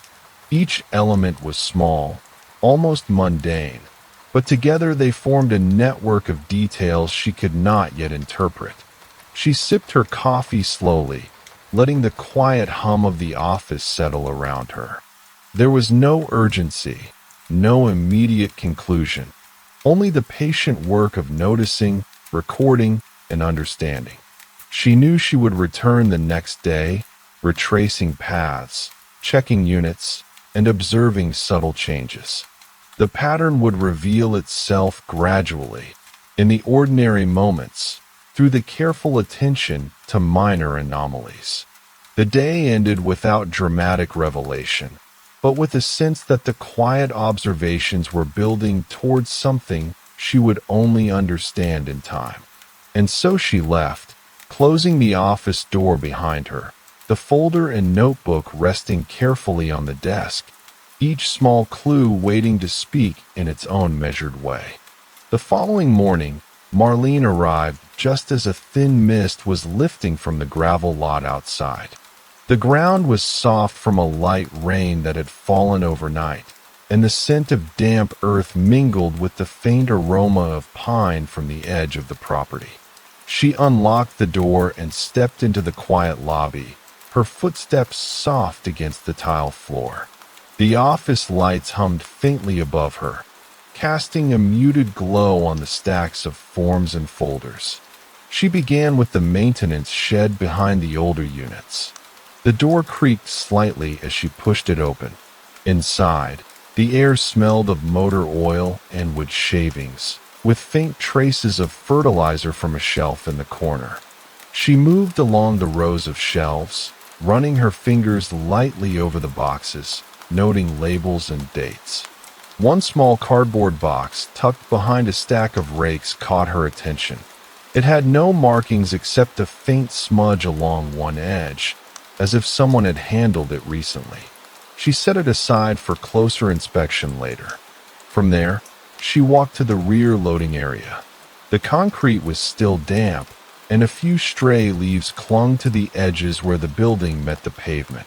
She noticed a small trail of faint footprints near the older units, partially erased by the rain, but still visible in the softened gravel. She crouched to examine them, tracing the spacing and direction, then stood again, following them toward the far fence where tall weeds pressed against the chain link. Nothing was beyond the fence, but the footprints suggested someone had moved carefully along the edge of the property in the last few days. Back inside, she returned to the office and checked the night attendance logbooks. Most entries were routine, but a few contained shorthand notations that stood out. D03, key missing, C14, extra check, B07, box left outside. She highlighted these and made small notes in her notebook, recording only what was written and when. The handwriting matched the night attendant's usual style, but the phrasing seemed deliberate, focused on minor details rather than anything explicit. Later, she moved to the small shipping alcove. It was a narrow space with shelves on either side, holding envelopes, packing tape, and loose boxes. One box on the lower shelf had been partially opened and resealed, its edges scuffed. Inside, she found several envelopes labeled with unit numbers that corresponded to the printout. The handwriting on the labels was neat, functional, and unremarkable, offering no clear clue about their contents. She noted the finding carefully in her notebook. Around midday, Marlene walked down a narrow corridor connecting the newer units to the office. The air smelled faintly of dust and cleaning supplies. Along the walls, she noticed minor marks. A small dent on the door of Unit E22, scratches near the lock on Unit B12, and a faint smear on the concrete floor outside A11. None of these were alarming individually, but she recorded them as small anomalies to track over time. In the afternoon, she stepped outside to the side parking area. The sun had broken through the clouds, and the gravel glistened faintly with leftover moisture. She traced the faint path of footprints again, noting how they curved toward the older units and then disappeared near the back fence. She crouched to examine a small indentation near the edge of the lot, a shallow mark in the gravel that looked like the bottom of a box had been dragged briefly. She made a note in her notebook, careful to describe the observation without interpretation. Back in the office, she reviewed her sketches and notes. She laid out the units from the printout, noting the minor discrepancies she had recorded: worn locks, missing keys, scuffed boxes, faint footprints, and small smudges. She drew lines connecting the units, not to suggest a conclusion, but to visualize the spatial relationships and subtle patterns she had noticed. Later, she walked down the hallway toward the supply room, which smelled faintly of cardboard and dust. On a high shelf she had not examined before, a small metal box caught her eye. It was unlabeled, corners slightly rusted. Opening it carefully, she found a few items: a set of keys, a small notepad with no writing on the visible page, and a metal tag stamped with E22. She closed it and recorded the finding. As evening approached, she retraced her steps through the older corridors one more time. The air had cooled, and shadows stretched across the walls from the long, narrow windows. She paused outside Unit C14, noticing the faint scratch along the doorframe again, and then at E22, brushing her fingers over the tape on the box she had found in the shipping alcove. The building was quiet, with only the distant hum of traffic and occasional settling creaks.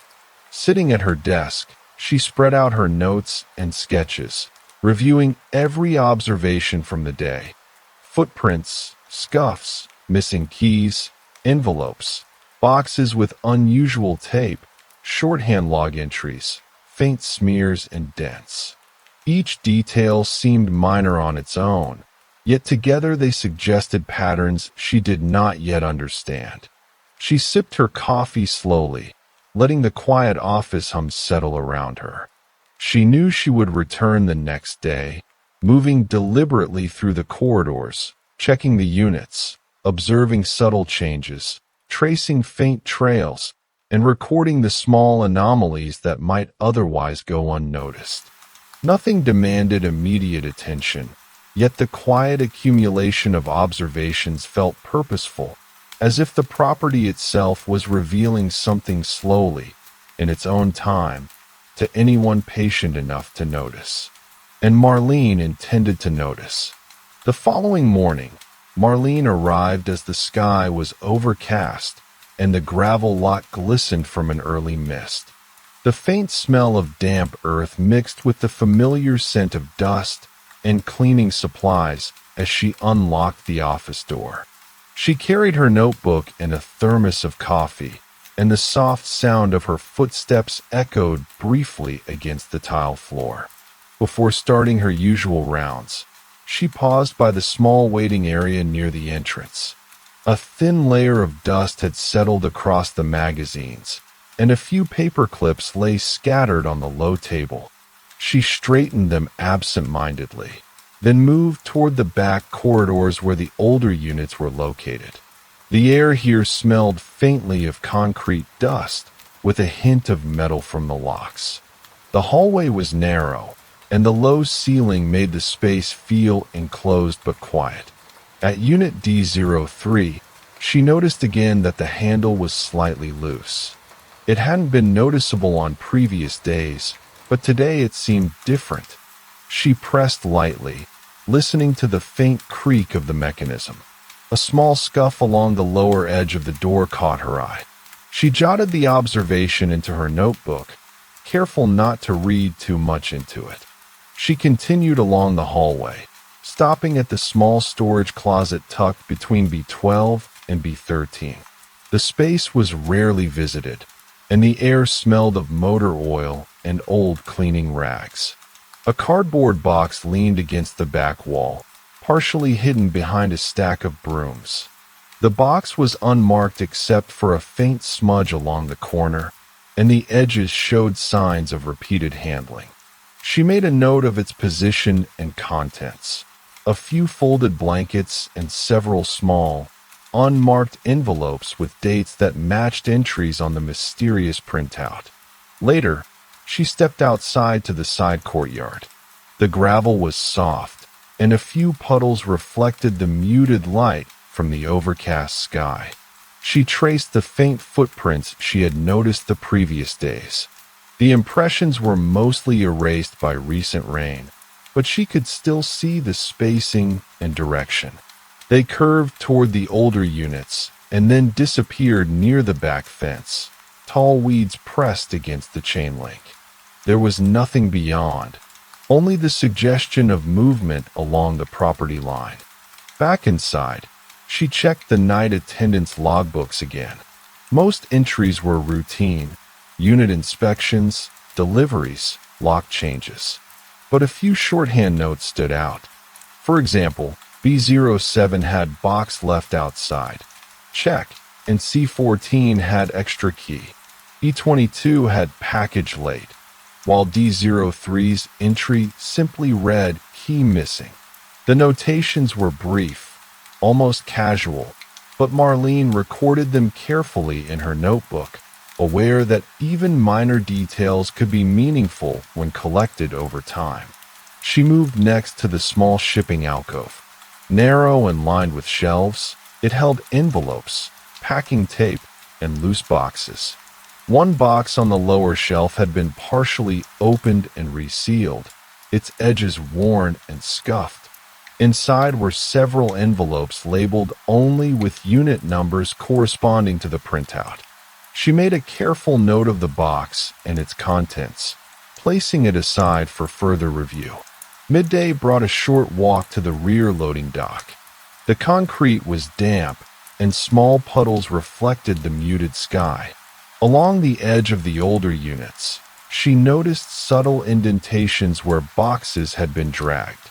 She knelt to examine them, noting the depth and spacing, then stood and traced the faint path toward the corner of the lot, where the gravel met the taller grass and weeds.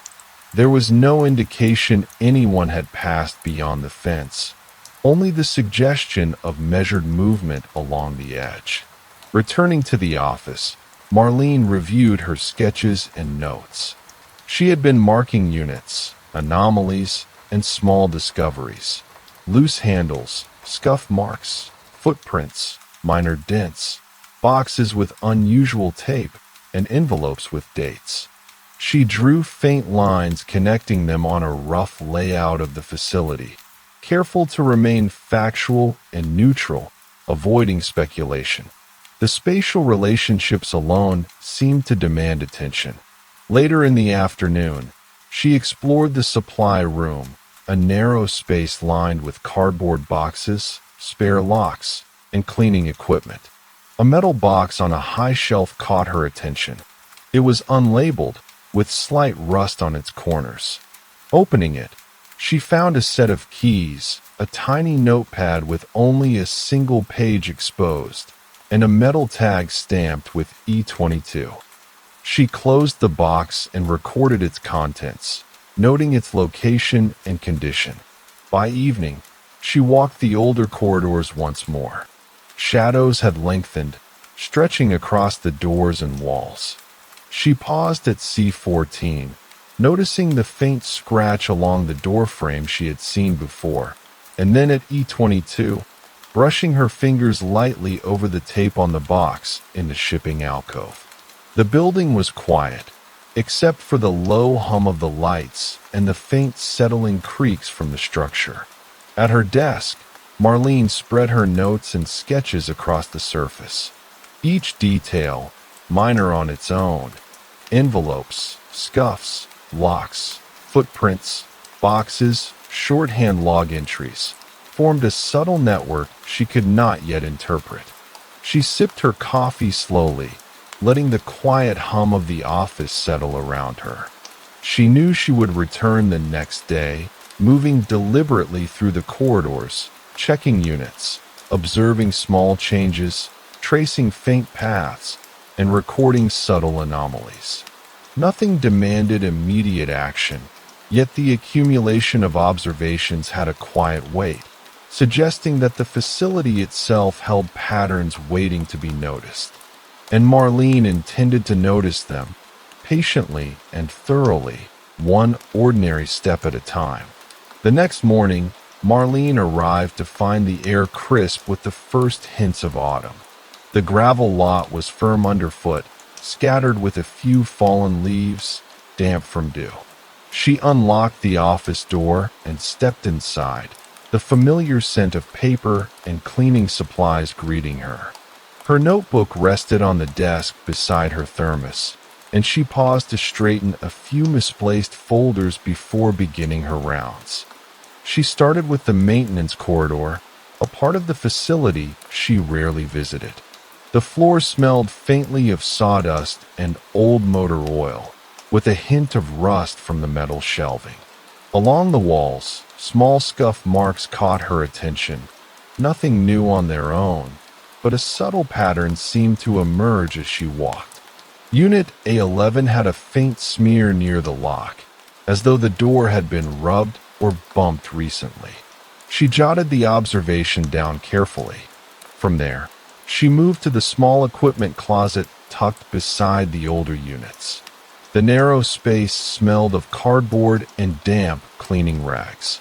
On a low shelf, a box was positioned differently than the others, its edges frayed and corners slightly crushed. Inside, she found a few small envelopes with dates she recognized from the printout, along with a neatly folded tarp. Nothing appeared out of place in a traditional sense, but the handling suggested repeated attention. She recorded the details in her notebook. Later, Marlene stepped outside to inspect the lot near the older units. The gravel was still slightly soft, and the footprints she had been tracking for days were more pronounced in some areas where vehicles had compacted the ground. She knelt to examine a shallow groove, the width consistent with the bottom of a small box. Nearby, a thin line of disturbed leaves led toward the back fence. No one had passed beyond, but the marks hinted at deliberate movement, careful and measured. She took note of the spacing and direction in her notebook. Returning inside, she examined the shipping alcove again. It was a narrow space, lined with shelves holding envelopes, boxes, and packing materials. One box on the lower shelf had been slightly opened and resealed. Inside were more envelopes labeled with unit numbers matching the printout.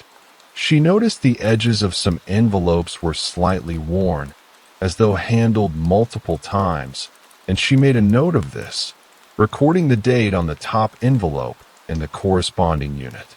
Around midday, she walked down the hallway toward the new units, where the air smelled faintly of concrete dust mixed with cleaner. A small dent on Unit B07 caught her attention, subtle and easy to miss. Nearby, the floor bore tiny scratches, shallow and irregular, as if something had been dragged or shifted. She crouched to observe them, marking the positions in her notebook. She then checked the supply room, a small space with high shelves filled with spare locks, boxes, and cleaning equipment. On the top shelf, she noticed a metal box she had not seen before. It was unmarked and slightly rusted at the corners. Inside, she found a set of keys, a small notepad with only one page visible, and a metal tag stamped with C14. She recorded the details, noting the location and condition of the box. In the afternoon, she explored the narrow pathway between the older units and the rear fence. A few weeds brushed against her legs, and the faint smell of damp earth and pine filled the air. She noticed small depressions in the gravel, shallow but consistent in spacing, suggesting repeated movement along the same path. She traced the line slowly, noting where it curved toward the older units, and then disappeared near the back fence. Back in the office, she reviewed her notes and sketches. The minor anomalies she had recorded, scuffs on doors, loose handles, displaced boxes, worn envelopes, small footprints, and indentations in gravel, formed a quiet network she did not yet understand. She drew faint lines connecting units and locations, careful to remain factual and avoid speculation. By early evening, she walked the older corridors once more, letting her observations accumulate in real time. Shadows stretched across the doors and walls, and the faint hum of the lights combined with occasional creaks from the building's settling created a calm, steady rhythm. At Unit E22, she ran her fingers lightly over the tape on a box she had found in the shipping alcove, noting the texture and small abrasions along its edges. At Unit D03, the lock handle still felt slightly loose, as she had recorded before, and the scuff along the bottom edge caught the fading light differently than it had in the morning. Sitting at her desk, she spread her notes and sketches across the surface, reviewing each observation. The scuff marks, footprints, boxes with unusual handling, shorthand log entries, missing keys, and faint grooves in the gravel outside. Each detail alone was small, ordinary, and easy to overlook, but together they hinted at patterns forming across the facility. She sipped her coffee slowly, letting the quiet hum of the office settle around her, aware that the accumulation of these small, methodical observations was slowly revealing the shape of something she did not yet fully understand. As dusk approached, she returned briefly to the rear maintenance shed. The air was cool and carried the faint scent of damp wood and oil. She checked the shelves again, noting the placement of boxes and equipment, comparing their positions to her previous observations. Everything appeared orderly, yet minor inconsistencies, the tilt of a box, a slightly shifted tarp, the placement of envelopes, continued to suggest subtle activity over time. Finally, she walked through the corridors one last time before leaving. The building was quiet, the faint hum of the lights and the distant murmur of traffic outside forming a steady background. She paused at units C14 and B07, brushing lightly over the edges of doors and boxes she had noted before, recording the details once more in her notebook. She left the office with the folder and notebook carefully tucked under her arm, the quiet accumulation of minor anomalies and subtle discoveries lingering in her mind. Nothing required immediate action, yet the small, ordinary observations were building into a network of details that, day by day, suggested something deeper hidden within the facility.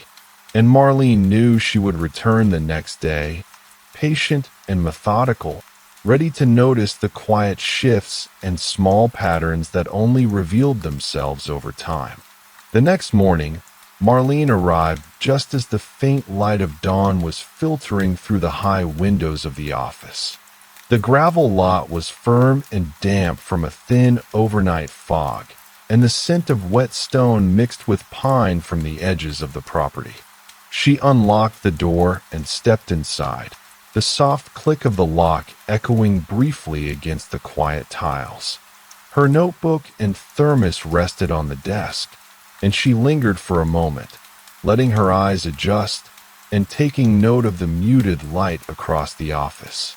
She began her rounds in the smaller, narrow storage corridor at the far end of the facility, an area she rarely explored in detail. The air was cooler here, slightly musty, with a faint metallic tang from the locks. She ran her fingers over the doors as she passed, noting scratches, minor dents, and subtle differences in wear. At Unit B12, she paused. The door had a tiny chip in the paint near the handle, something she hadn't noticed before. The scuff was small and faint, but in the context of her ongoing observations, it was worth recording. Moving on, she visited a small, unassuming utility closet tucked between two older units. It smelled faintly of oil and damp cleaning cloths. On the bottom shelf, a small box had been pushed toward the back, partially hidden. She pulled it forward and found envelopes similar to those she had found previously, each labeled with unit numbers and dates from the printout. One envelope had a faint smudge along the edge, as if it had been handled recently. She recorded the detail carefully, noting the position of the box and its contents. Later, she stepped outside to inspect a narrow pathway between the rear units and the property line. The gravel was soft, small puddles from the morning mist reflecting the muted sky. She traced the faint impressions of footprints she had been following, now more visible in the damp ground. They curved toward the older units and then faded near the chain-link fence. She crouched to examine a shallow groove in the gravel, consistent with the base of a small box being dragged. Nothing lay beyond the fence, but the subtle signs of movement suggested someone had been methodical in their actions. Returning to the office, Marlene reviewed the night attendance logbooks.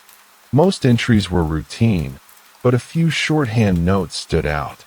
C14, extra check, D03, key missing, E22, package late, and B07, box left outside.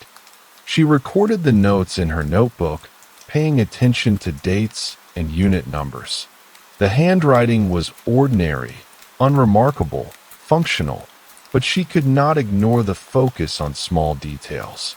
She then wandered to the shipping alcove, a narrow space lined with shelves of envelopes, boxes, and packing materials.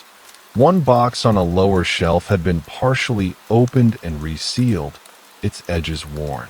Inside, several envelopes corresponded to units on the printout. The paper was clean, unmarked, with no other identifying information. Marlene noted the arrangement of the envelopes, the tape on the box, and the slight wear along the edges. Midday, she walked down the corridor connecting the newer units to the office. The air smelled faintly of concrete dust and cleaning supplies. Unit E22 had a subtle scratch along the door, faint but visible under the soft light. The floor outside B12 bore shallow, irregular scratches, as if small objects had been shifted or dragged.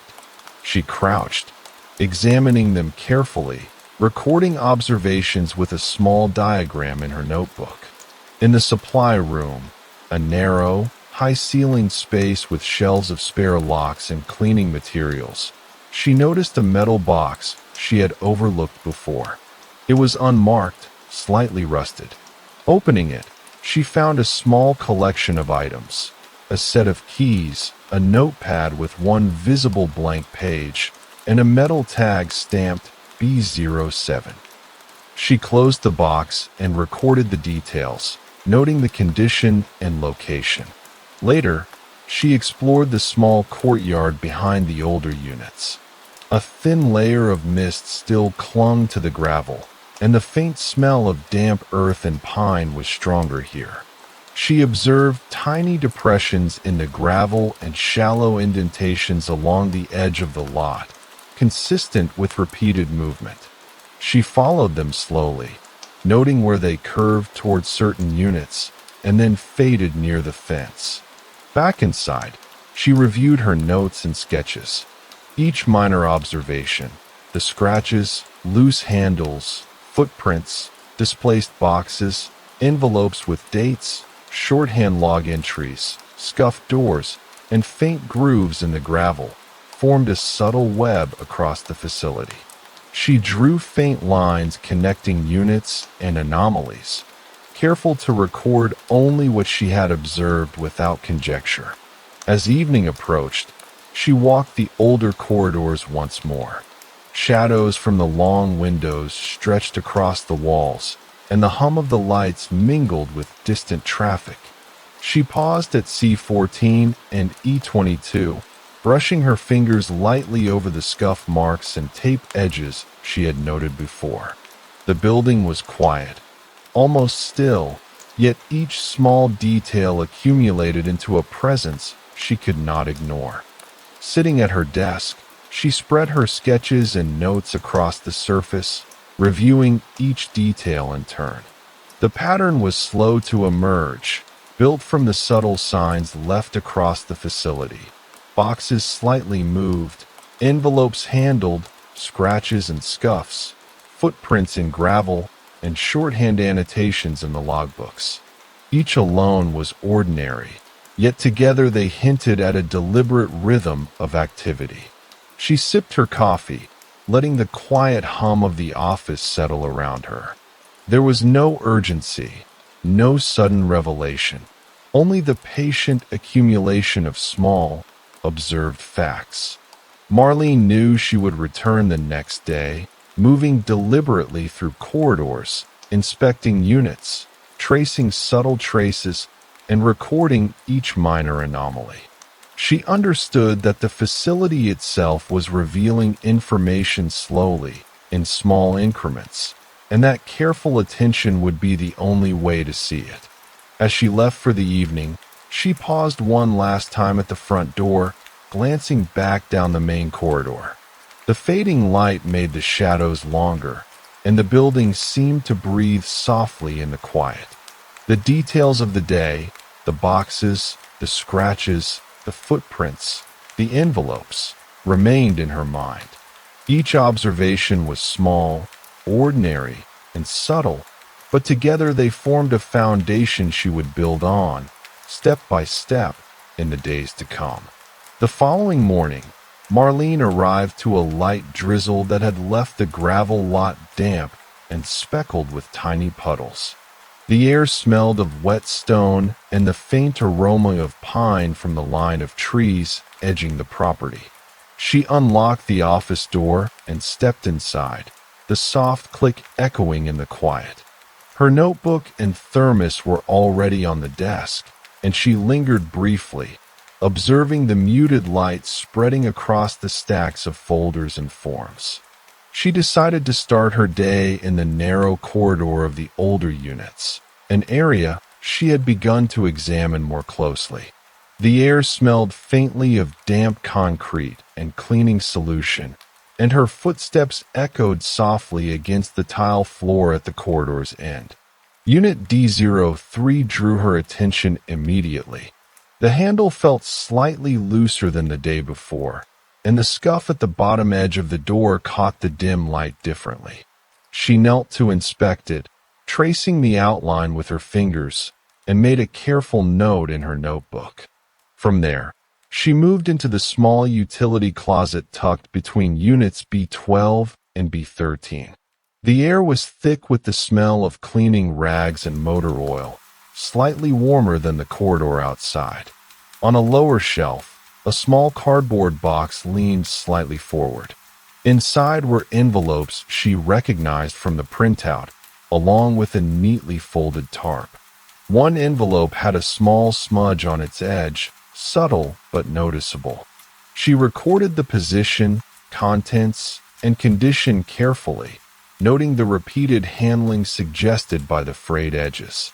Later, she stepped outside to the narrow pathway that ran between the rear units and the property line. The gravel was damp from the drizzle, and faint footprints from earlier days were partially filled with water, yet still visible enough to trace. She knelt to examine a shallow groove in the gravel, consistent with the base of a small box being dragged. Following the impressions slowly, she noticed that they curved toward the older units and then faded near the fence where tall weeds leaned against the chain link. There was no clear path beyond, only the suggestion of deliberate, careful movement. Back inside, she reviewed the night attendance logbooks. Routine entries dominated: lock checks, deliveries, minor maintenance. A few shorthand notations drew her attention. B07, box left outside. C14, extra check. D03, key missing. E22, package late. She copied the entries into her notebook, including dates and unit numbers, observing the focus on minor details rather than any explicit irregularity. She then wandered to the shipping alcove, a narrow space lined with shelves of envelopes, boxes, and packing materials. One box on the lower shelf had been partially opened and resealed, its edges worn from repeated handling. Inside were envelopes labeled with unit numbers matching the printout. The paper was clean, unmarked, and entirely functional. She recorded the arrangement, tape, and condition of the envelopes without interpreting their meaning, noting only facts. Midday brought her to the small office-adjacent supply room, narrow and high-ceilinged, filled with boxes, spare locks, and cleaning equipment. On a high shelf, a metal box she hadn't noticed before caught her eye. Slightly rusted, unlabeled, and modest in size, it contained a set of keys, a tiny notepad with one page exposed, and a metal tag stamped C14. She noted the details carefully in her notebook. In the early afternoon, she explored a narrow strip of land behind the older units, a small, overgrown path partially hidden by low shrubs. The earth was soft, the smell of damp soil and pine stronger here. She spotted faint indentations in the soft ground and shallow grooves along the edge of the lot, aligned with the older units. She followed the subtle marks slowly, observing where they curved, paused, and then disappeared near the fence. She recorded spacing, direction, and depth without assuming their origin. Returning to the office, she spread out her notes and sketches.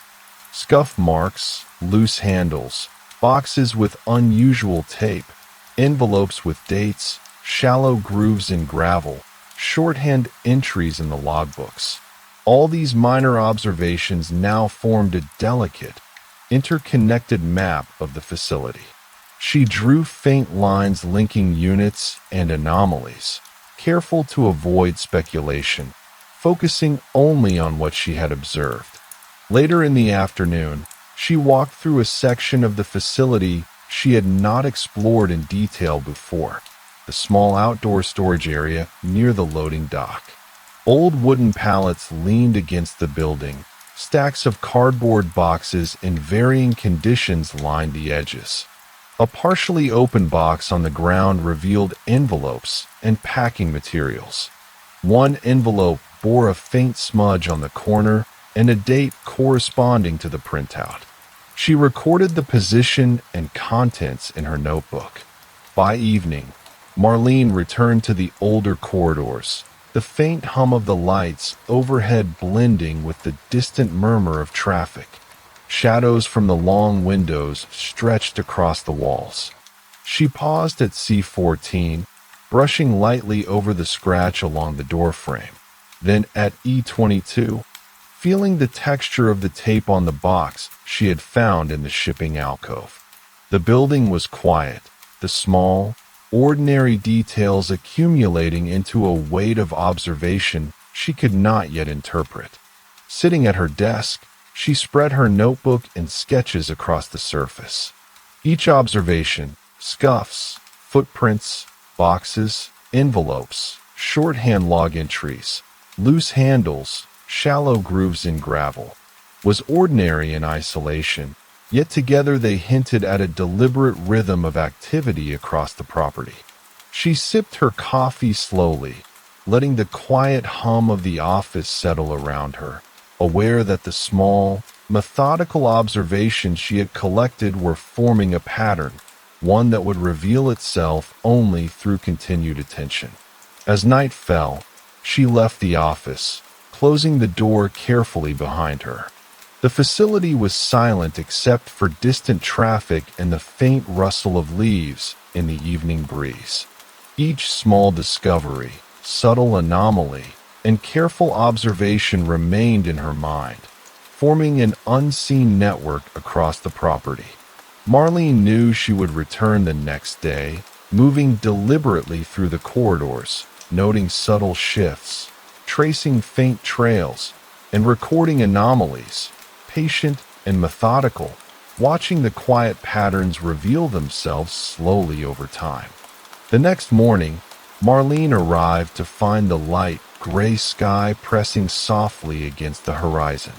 The gravel lot was damp from an overnight mist, and the faint, earthy scent of wet soil and pine clung to the edges of the property. She unlocked the office door and stepped inside, the familiar click sounding unusually loud in the quiet building. Her notebook lay open on the desk, and she paused for a moment, letting her eyes wander over the stacks of folders, the small envelope she had placed beside the coffee mug the night before, and the soft hum of the office lights. She began with a section of the facility she had not explored in depth, a narrow passage connecting the rear of the newer units to a small storage shed used for miscellaneous deliveries. The air was slightly cooler here, carrying a hint of dust and the faint tang of metal from locks.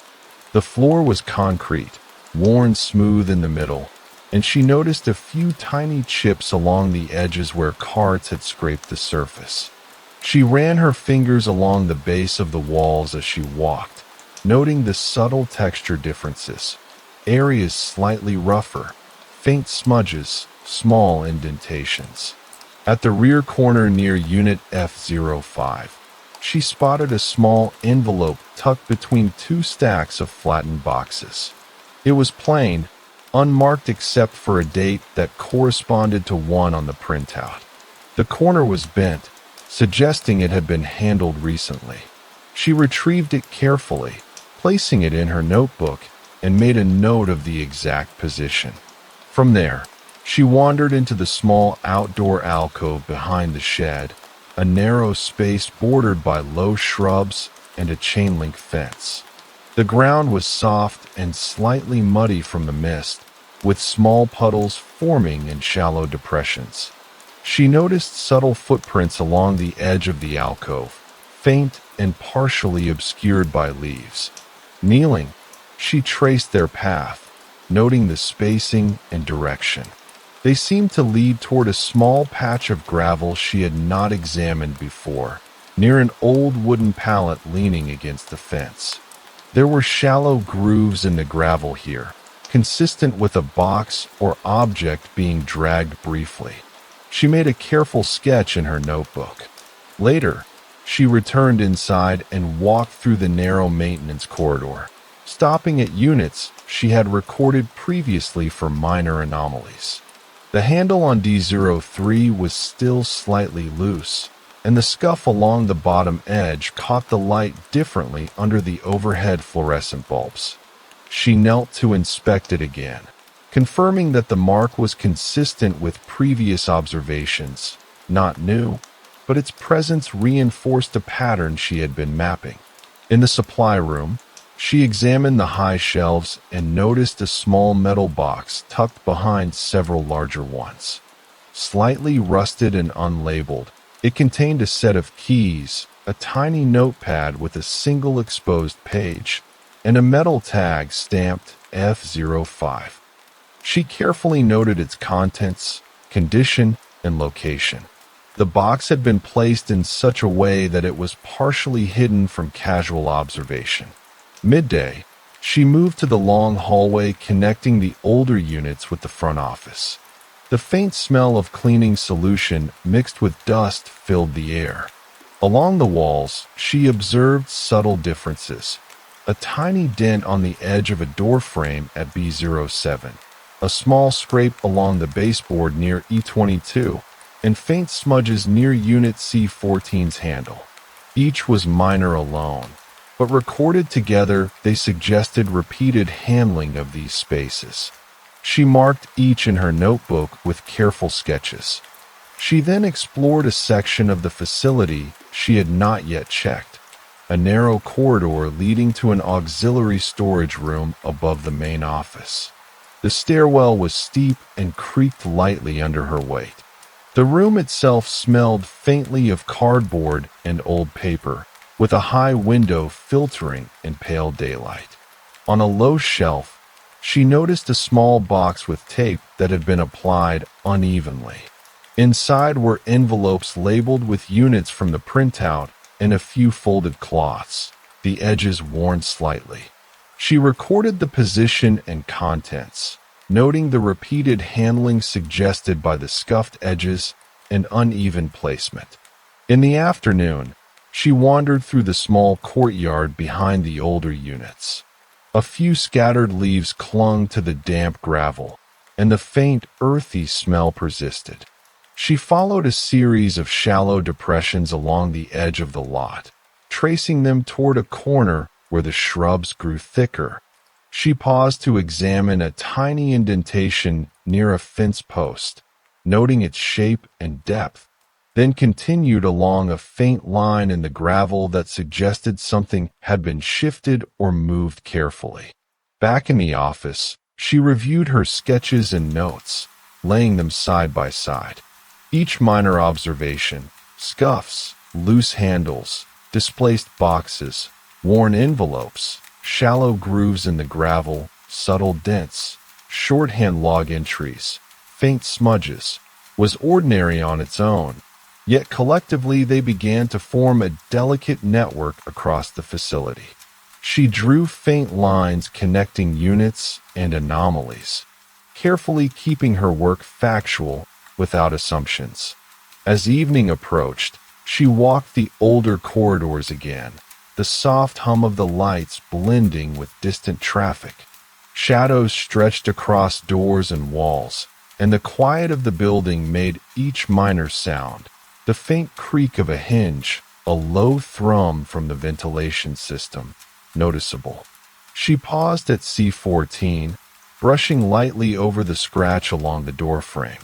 Then at E22, feeling the tape on a box she had noted in the shipping alcove. Each small detail accumulated in her mind, forming a quiet sense of structure and pattern. Sitting at her desk, she spread her notebook and sketches across the surface. The collection of subtle anomalies, boxes slightly moved, envelopes handled, scratches, dents, loose handles, shallow grooves, and shorthand notes, formed a slowly emerging web across the facility. She sipped her coffee slowly, aware that the observations, collected day by day, were slowly revealing an underlying rhythm of activity. When she left for the evening, Marlene paused at the office door, glancing down the main corridor. The building was still, the faint hum of lights and distant street noise forming a steady backdrop. Each small discovery, each minor inconsistency, lingered in her mind. She knew she would return the next day to trace these patterns further, walking corridors, observing small changes, and recording the subtle signs that the facility offered quietly, methodically, and patiently. The morning was cooler than the previous days, and Marlene noticed a faint, crisp scent of frost lingering in the shaded corners of the gravel lot. She parked her car near the front office, the damp gravel crunching lightly beneath her shoes, and unlocked the door. The hum of the fluorescent lights inside was familiar, almost comforting, and she paused for a moment to scan the room. The stacks of forms, folders, and the scattered envelopes she had gathered in previous days seemed quieter than usual, settled into their places like small sentinels. She started with the narrow service corridor between the older units and the auxiliary storage shed she had found earlier. The air carried a faint smell of damp concrete and rust, with a trace of pine drifting from the lot outside. The floor was clean but slightly uneven in patches where minor cracks had formed over the years. As she walked, she ran her hand lightly along the baseboards, noting small smudges and shallow scratches she hadn't noticed before. At Unit F05, she paused to inspect the door handle and the scuff along the bottom edge. The scuff seemed slightly deeper than previous observations, as though something had been pressed or shifted against the door recently. She made a note and a small sketch in her notebook. Marlene moved on to a section of the facility she had not explored in detail, the small overhead loft in the main supply room. A narrow, slightly steep staircase led up, and the faint scent of cardboard and dust grew stronger as she climbed. At the top, a modest space held several long-forgotten items, spare shelving brackets, a few rolls of packing tape, and boxes stacked along the wall. One box had been moved slightly forward, its tape frayed at the edges. Inside, she found several envelopes, again labeled with unit numbers corresponding to the printout. The corners of the envelopes were soft, indicating repeated handling. She recorded the placement and condition carefully. Descending the loft, she wandered toward the small outdoor storage area near the rear loading dock. Wooden pallets leaned against the building, and a stack of cardboard boxes formed a low barrier along the edge. She noticed a faint groove in the gravel running parallel to the back fence. Kneeling, she traced it carefully with her fingers. The groove suggested something had been moved along that path multiple times.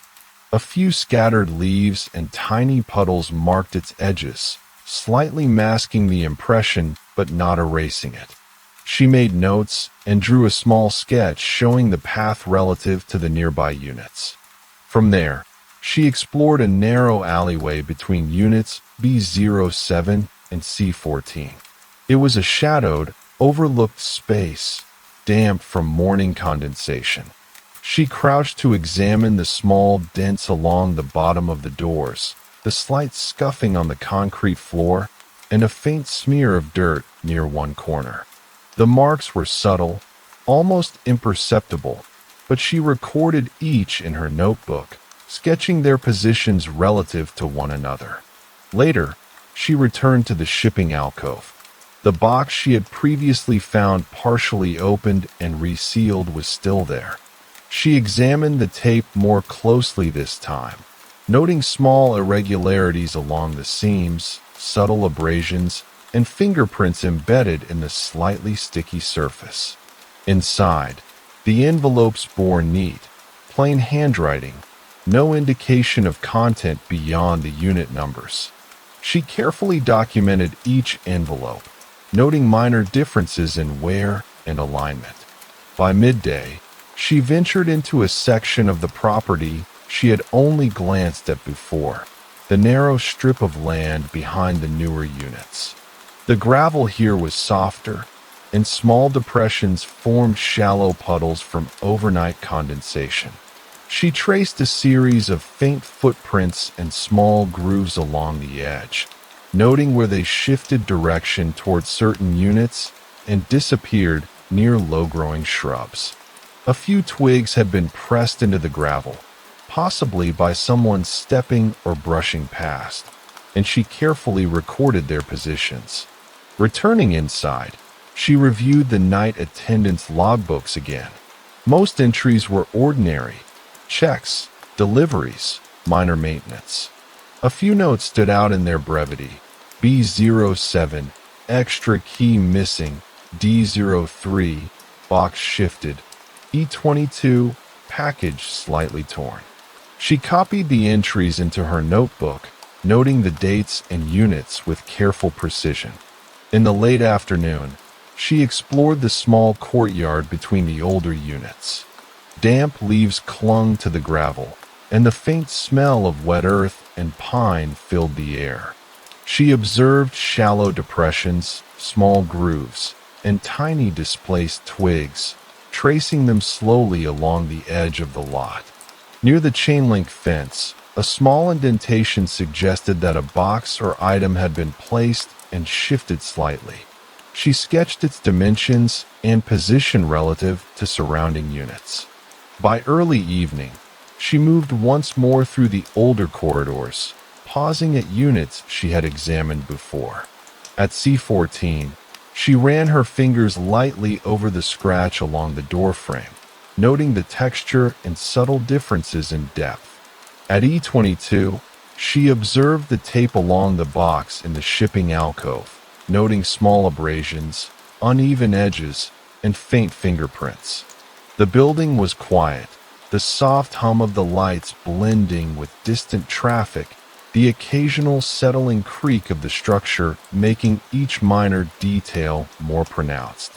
Sitting at her desk, she laid out her notebook, sketches, and collected envelopes. Each minor observation: scuff marks, loose handles, footprints, displaced boxes, worn envelopes, shorthand log entries, shallow grooves, small dents, faint smudges, was ordinary on its own, yet together they formed a subtle, interwoven pattern across the facility. She drew faint connecting lines between units and anomalies, careful to keep her notes strictly factual, avoiding any assumptions. As night fell, Marlene left the office, closing the door behind her. The building was still, the distant murmur of traffic outside blending with the faint rustle of leaves in the breeze. Each subtle discovery, minor inconsistency, and small observation lingered in her mind. She understood that the facility was revealing information slowly, in small increments, and that patient, methodical observation would be the only way to see the full shape of what was happening. She would return the next day, moving deliberately through corridors, observing minor changes, tracing faint paths, and recording subtle anomalies, step by quiet step, in the steady, unhurried rhythm she had established. The next morning, Marlene arrived to a faint mist hanging over the gravel lot. The edges of the property were softened by dew, and the air smelled faintly of wet stone and pine, mingling with the scent of the office's paper and cleaning supplies.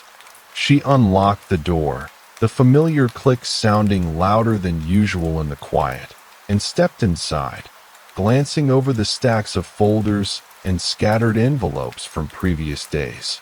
She placed her thermos on the desk, opened her notebook, and paused for a moment, letting her eyes trace the familiar lines of her sketches. She began her rounds in the older storage corridor. The air was cool and carried the faint tang of rust from the locks, mixed with the subtle scent of dust and cleaner. The concrete floor was smooth and worn, with small cracks and tiny chips along the edges. At Unit D03, She noted the loose handle once more, running her fingers lightly over the scuff at the bottom edge. The mark seemed slightly darker than she had observed before, as though moisture or dust had settled differently overnight. She made a careful note, sketching the door and its minor imperfections.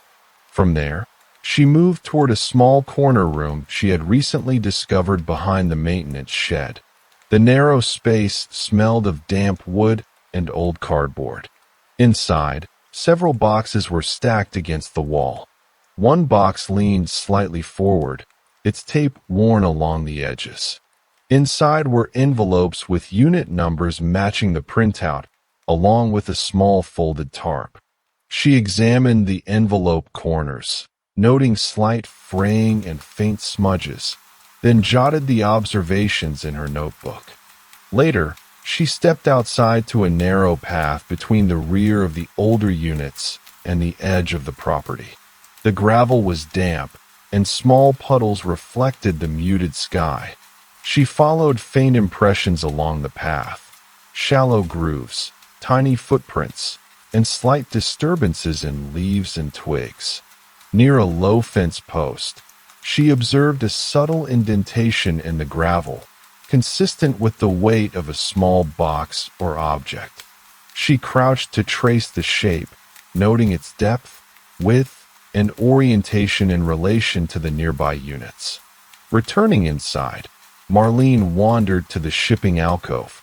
The box she had previously examined was still on the lower shelf, partially opened and resealed. She observed the tape more closely, noting tiny irregularities along the seams, faint abrasions, and the subtle impression of fingerprints in the sticky surface. Inside were envelopes labeled only with unit numbers. Some corners were slightly softened, suggesting repeated handling. She carefully documented their alignment and condition. By midday, she moved into a section of the facility she had not yet explored, a narrow service corridor leading to the auxiliary office above the front desk. The stairwell was steep and creaked softly with each step. The small room at the top smelled strongly of paper and dust. On a low shelf, a metal box caught her attention. It was small, slightly rusted, and unmarked. Inside were a set of keys, a notepad with a single visible page, and a metal tag stamped F05. She noted the placement and condition, making a careful sketch in her notebook. In the early afternoon, Marlene walked through the small courtyard behind the older units. The gravel was soft from recent mist, and faint depressions and shallow grooves traced the edges of the lot. She followed the subtle line toward a corner where thick shrubs pressed against the chain-link fence. She paused over a slight indentation in the gravel, noting its size, shape, and orientation, then continued along a faint trail suggesting careful movement of an object. A few twigs had been pressed into the gravel along the way, displaced but not broken, and she carefully recorded their positions. Back inside, she reviewed the night attendance logbooks again. Most entries were ordinary, routine checks, deliveries, and minor maintenance. A few brief notes drew her attention. C14, extra key missing, B07, box shifted, D03, package slightly damaged. She copied each into her notebook with the corresponding date and unit, observing that the notes emphasized small anomalies rather than major events. Later, she explored a narrow alley between units B12 and C14. The corridor was shadowed, slightly damp from morning condensation. She crouched to examine shallow scratches along the baseboards, faint smudges near door handles, and tiny dents in the concrete floor. Each mark was minor alone, but she recorded every detail carefully, sketching its placement relative to nearby units. In the late afternoon, Marlene revisited the outdoor storage area near the loading dock. Wooden pallets leaned against the building, and a stack of boxes lined the edge of the gravel. A shallow groove along the base of the pallets suggested that something had been shifted or dragged recently. She traced it with her fingers, observing subtle irregularities in the gravel and noting tiny impressions of footwear nearby. A few leaves partially obscured the path, but she sketched the line carefully in relation to the surrounding units. By evening, she moved once more through the older corridors. The shadows had lengthened, stretching across doors and walls.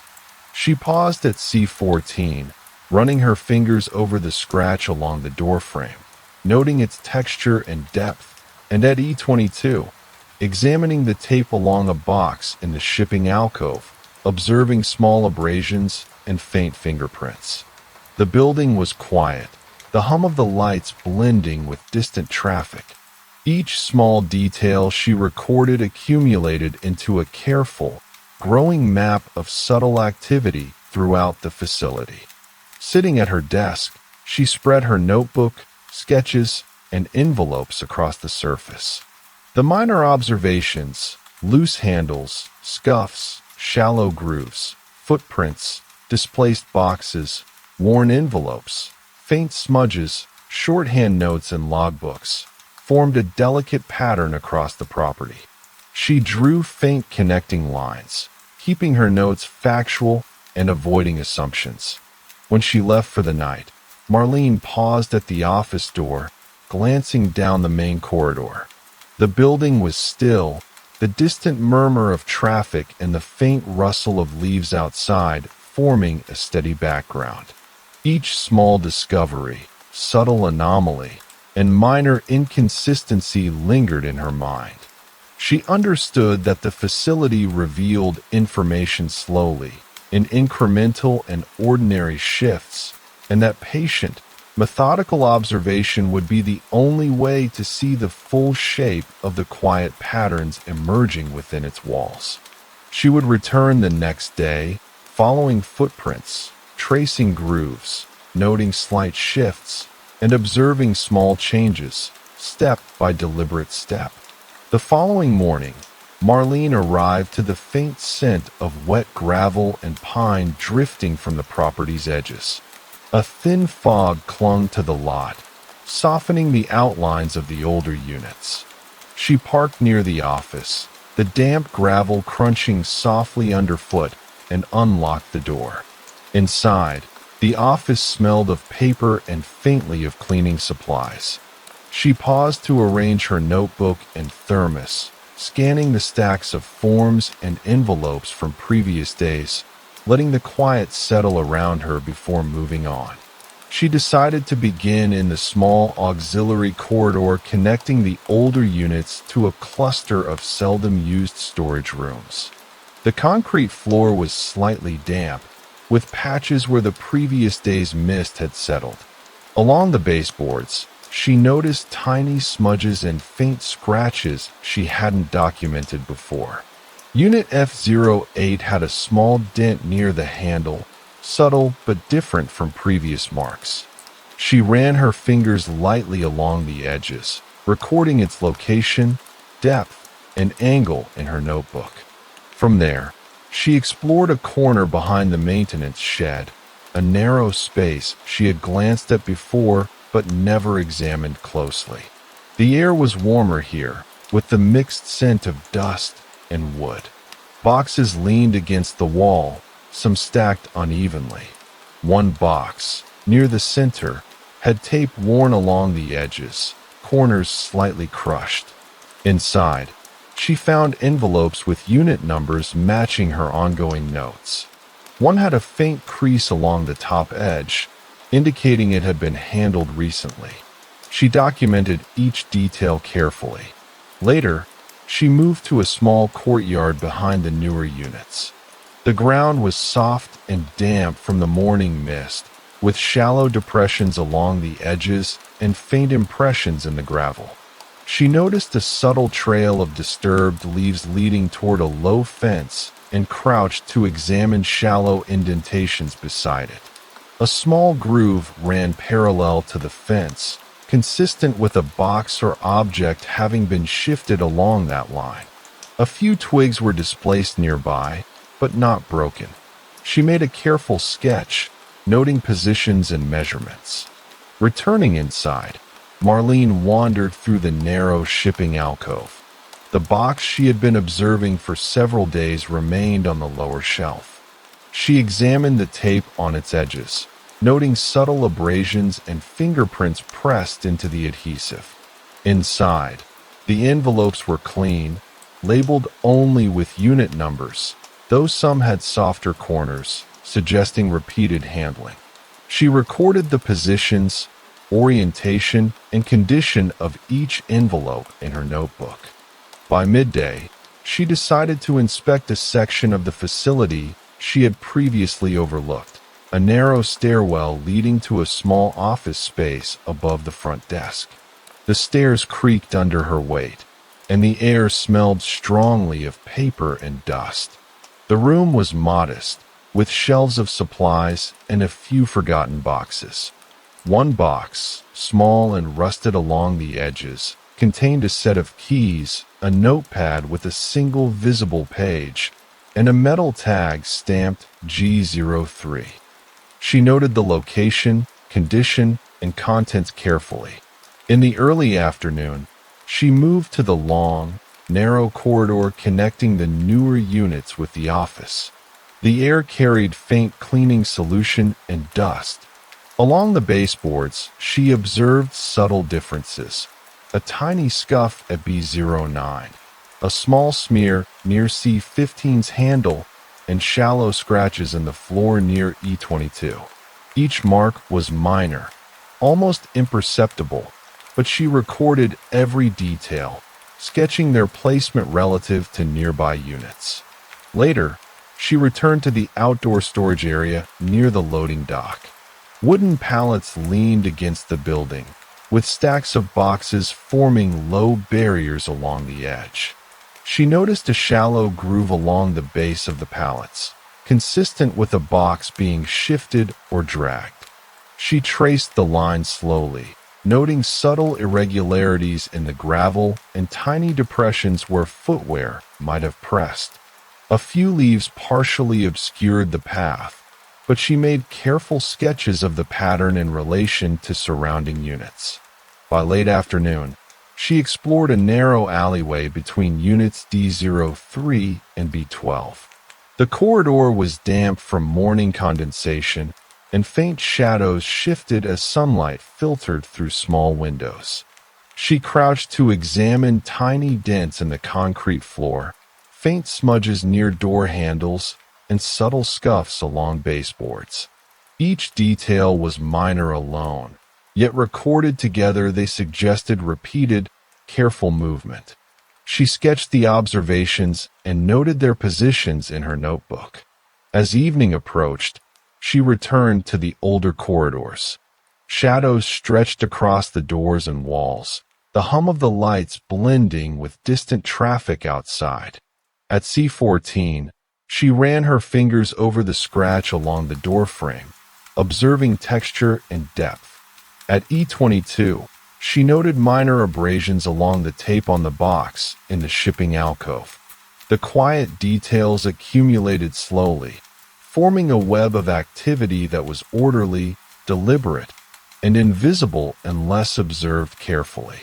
Sitting at her desk, she spread her notebook, sketches, and collected envelopes across the surface.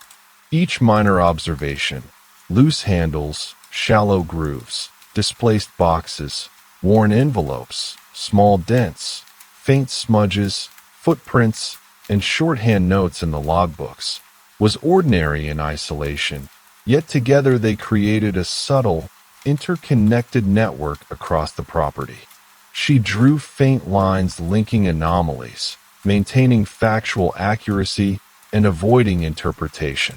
When she left the office that night, she paused at the door, glancing down the long corridor. The building was silent, the hum of the lights mixing with distant traffic and the faint rustle of leaves. Every minor detail lingered in her mind. The facility revealed information slowly, in ordinary, incremental shifts, and Marlene understood that only patient, methodical observation could uncover the larger pattern. She would return the next day, tracing footprints, noting subtle changes, and observing minor anomalies, step by quiet step, building a comprehensive picture over time.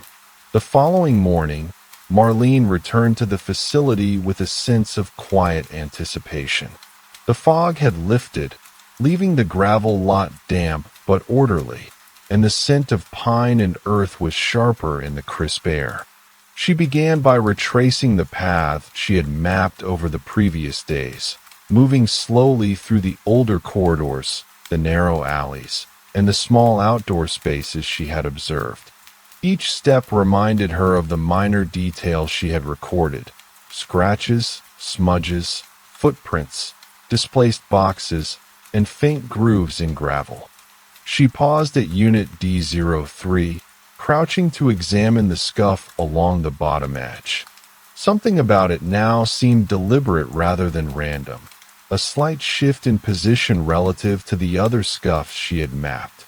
Pulling out her notebook, she compared her notes across the different units, observing how the patterns repeated. Certain units showed repeated signs of handling at specific intervals, while others remained mostly undisturbed. Returning to the shipping alcove, she noticed again the box that had drawn her attention so many times before. Its taped edges, fingerprints, and the slight wear on the envelopes all pointed to careful but frequent handling. She began to see a rhythm in the observations. Items moved with attention, envelopes organized and repositioned, minor anomalies concentrated around a few specific units. Later, she revisited the outdoor storage area near the loading dock. The shallow grooves in the gravel aligned with the slight indentations she had mapped behind the older units.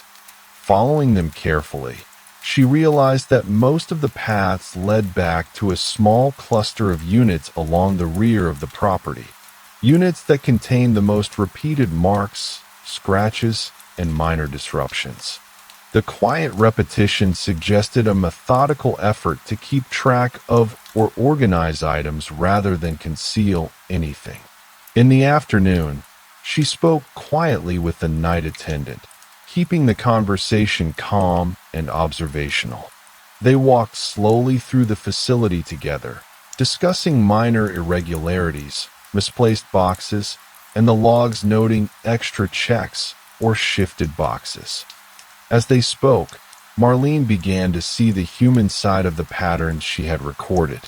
The handling of envelopes and boxes, the slight disturbances along certain paths, and the shorthand notations in the logbooks were part of a long-standing internal process, routine, cautious, and meticulous.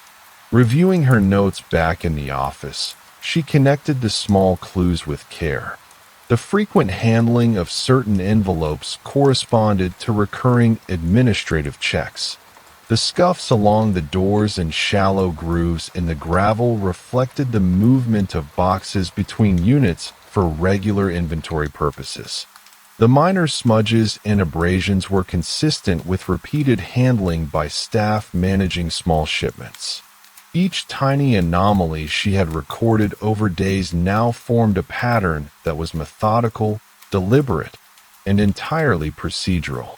As the late afternoon sun filtered through the high windows, Marlene walked once more along the narrow corridors.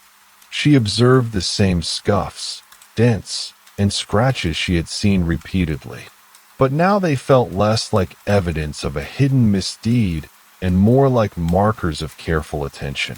The repeated activities she had traced, boxes moved, envelopes handled, paths along gravel and courtyards, aligned with the quiet, organized work of a facility maintaining detailed records of its units. She returned to her desk and spread out her notes, sketches, and collected envelopes. The small irregularities, which had at first seemed unusual or possibly suspicious, now formed a coherent and rational explanation. The facility's operations were meticulous, and the minor disturbances were the natural byproducts of repeated checks, careful handling, and routine oversight. Marlene closed her notebook slowly, a sense of calm settling over her. The quiet rhythms she had traced, the subtle marks she had catalogued, and the patterns she had discerned all pointed toward a simple, grounded truth. What had seemed mysterious was, in fact, the careful attentiveness of a routine maintained over time. She walked the corridors one last time before leaving, observing the sunlight softening the shadows, the faint hum of the lights overhead, and the subtle movements of air across the empty floors. Everything felt in its place. The minor anomalies now understood, the connections quietly explained. As she stepped outside into the soft evening air, Marlene allowed herself a deep, measured breath. The investigation had unfolded gradually, revealing its answers not through confrontation or drama, but through patient observation, careful attention, and slow, reflective understanding. The facility's quiet rhythms, once puzzling, now made sense. She walked to her car, the gravel soft beneath her feet, the pine-scented air still lingering, carrying with it the calm certainty that the case had reached its natural conclusion. Case 3. Victor Selin noticed the sound because he had his window open. It was a quiet morning, and the walls in the building carried small noises. From the apartment next to his, he heard a kettle switch off. A short click, the kind most people wouldn't pay attention to. A little later, it happened again. He didn't think much of it at first. People reheated water all the time. Still, he found himself pausing what he was doing, just to listen for a moment. There were no voices, no clear movement, nothing that stood out beyond that. When he left his apartment later, the hallway looked the same as usual. The door to the neighboring unit was closed, the mat near the entrance was straight, and there was no sound coming from inside. He walked past without stopping. Sometime after that, the building supervisor unlocked the apartment to check a minor issue in the kitchen. The kettle was on the counter, sitting on its base, with no water inside. Pavel Durenko arrived at the building later that afternoon. He wasn't a trained investigator, but the report from the supervisor had seemed odd enough to merit a closer look. He carried a small notebook, a pen, and a flashlight, though it wasn't yet dark. The lobby smelled faintly of cleaning products and damp cement. Pavel moved slowly, tapping the tiles with the tips of his shoes to listen for uneven spots. Most of the building had been renovated over the past few years, but here and there, the older cement surfaces exposed patches of the original structure. Apartment 3B was quiet when he entered. The door clicked shut behind him, muffling the faint sounds of the hallway. The light from the single window fell across the kitchen counter, illuminating the kettle and the strip of paper that still rested there. Pavel bent slightly to inspect it. The paper was narrow and unmarked, edges straight as if cut with a blade rather than torn. He made a small note and placed it back exactly where it had been. He moved through the apartment with care, noting the faint smell of boiled water that lingered near the sink. The bed was made, though a small indentation in the mattress suggested someone had sat there recently. Shoes near the door were aligned neatly, slightly scuffed along the toes, as though worn for walking but kept in order. The living room held only a few pieces of furniture. A bookshelf against the wall contained neatly arranged novels, some folders with printed papers, and a small, unmarked box tucked in the corner. Pavel opened it gently. Inside were several envelopes, all plain and unsealed. One contained a set of photocopied documents with rows of numbers and small symbols, faintly misaligned, as if carefully adjusted by hand. He set the box back and made a note in his book. The numbers didn't mean anything to him immediately, but the alignment was precise, almost obsessively so. He could tell the person who worked on them paid attention to the smallest details. In the bathroom, Pavel noticed a faint residue along the rim of the sink. It looked like mineral deposits, but closer inspection suggested something else. Tiny scratches, circular, uniform, as though a small object had been repeatedly placed and moved. He photographed the mark with his phone, careful not to disturb it. Later, Pavel visited the building's small rooftop. It was accessible through a narrow stairwell, and the door stuck slightly when he pushed it open. The roof smelled of tar and old rainwater. From there, he could see the surrounding streets, the older brick buildings, and the thin line of the river in the distance. A row of ventilation shafts ran along the roof's edge, each capped and unremarkable except for one. Its metal cover had been recently replaced. The paint was still faintly sticky, and the screws were shiny. He knelt to examine it, brushing off a small layer of dust. Beneath the cover, a hollow space led down toward the attic. It was small, perhaps just enough to hold a single box or container. Nothing was inside now, but the alignment of the cover suggested someone had been careful to place it exactly back after opening. Returning to the street, Pavel stopped at the corner cafe to speak with the barista, a quiet woman named Anya. She remembered seeing Ilya earlier that week, carrying a stack of papers and looking unusually intent on his work. She described the way he had paused near the window, tapping at the papers, checking their edges, and adjusting them slightly before continuing. Not nervous, she said slowly, just precise, almost like he was trying to fit them exactly into something. Pavel thanked her and stepped back outside. The street smelled faintly of rain and exhaust. A pigeon fluttered near a fire escape, cooing quietly before landing again. He noticed small details he might have overlooked earlier. The way a drain cover near the corner of the building was slightly askew. The faint markings on the wall near the alley, almost like smudges, but patterned. That evening, he returned once more to the apartment. The kettle remained on its base, and the strip of paper had not moved. Pavel made a slow circuit of the counters, shelves, and floor space, noticing a small indentation in the rug near the kitchenette. It was shallow, but consistent with the shape of the kettle's base. He paused to reflect, turning the observation over in his mind. Each small mark, each faint trace, seemed disconnected at first glance, yet together they suggested movement, careful and deliberate. Outside, the building settled into evening. Lights flickered in neighboring windows. The sound of distant traffic hummed softly, punctuated by the occasional closing of a car door or a muted conversation on the street. Pavel lingered a few minutes longer, noting the shadows cast by the street lamps, the quiet patterns of life continuing around the building, and the meticulous stillness within apartment 3B. He left without disturbance, leaving the kettle, the paper, and the small traces exactly as he had found them. The apartment remained calm, almost ordinary, yet each subtle detail carried a quiet significance that would unfold only slowly, if noticed at all. The next morning, Pavel returned to the building with no particular urgency.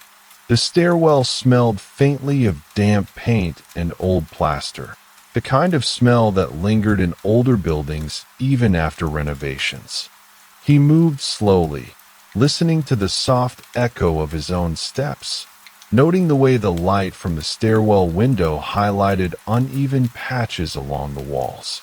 The peeling paint suggested spots where minor repairs had been made without attention to aesthetics. He paused at the landing outside apartment 3B and leaned against the railing, peering into the street below. A delivery van had stopped briefly at the corner, its engine ticking as it cooled, and a man rolled a handcart across the crosswalk. The rhythm of these ordinary movements reminded Pavel how little noise actually traveled into the apartments, and how the smallest sound could stand out in contrast. Inside, the apartment seemed unchanged from the previous evening. The kettle sat on its base, empty. The strip of paper lay on the counter, edges crisp and aligned. Pavel's gaze drifted toward the bookshelf again.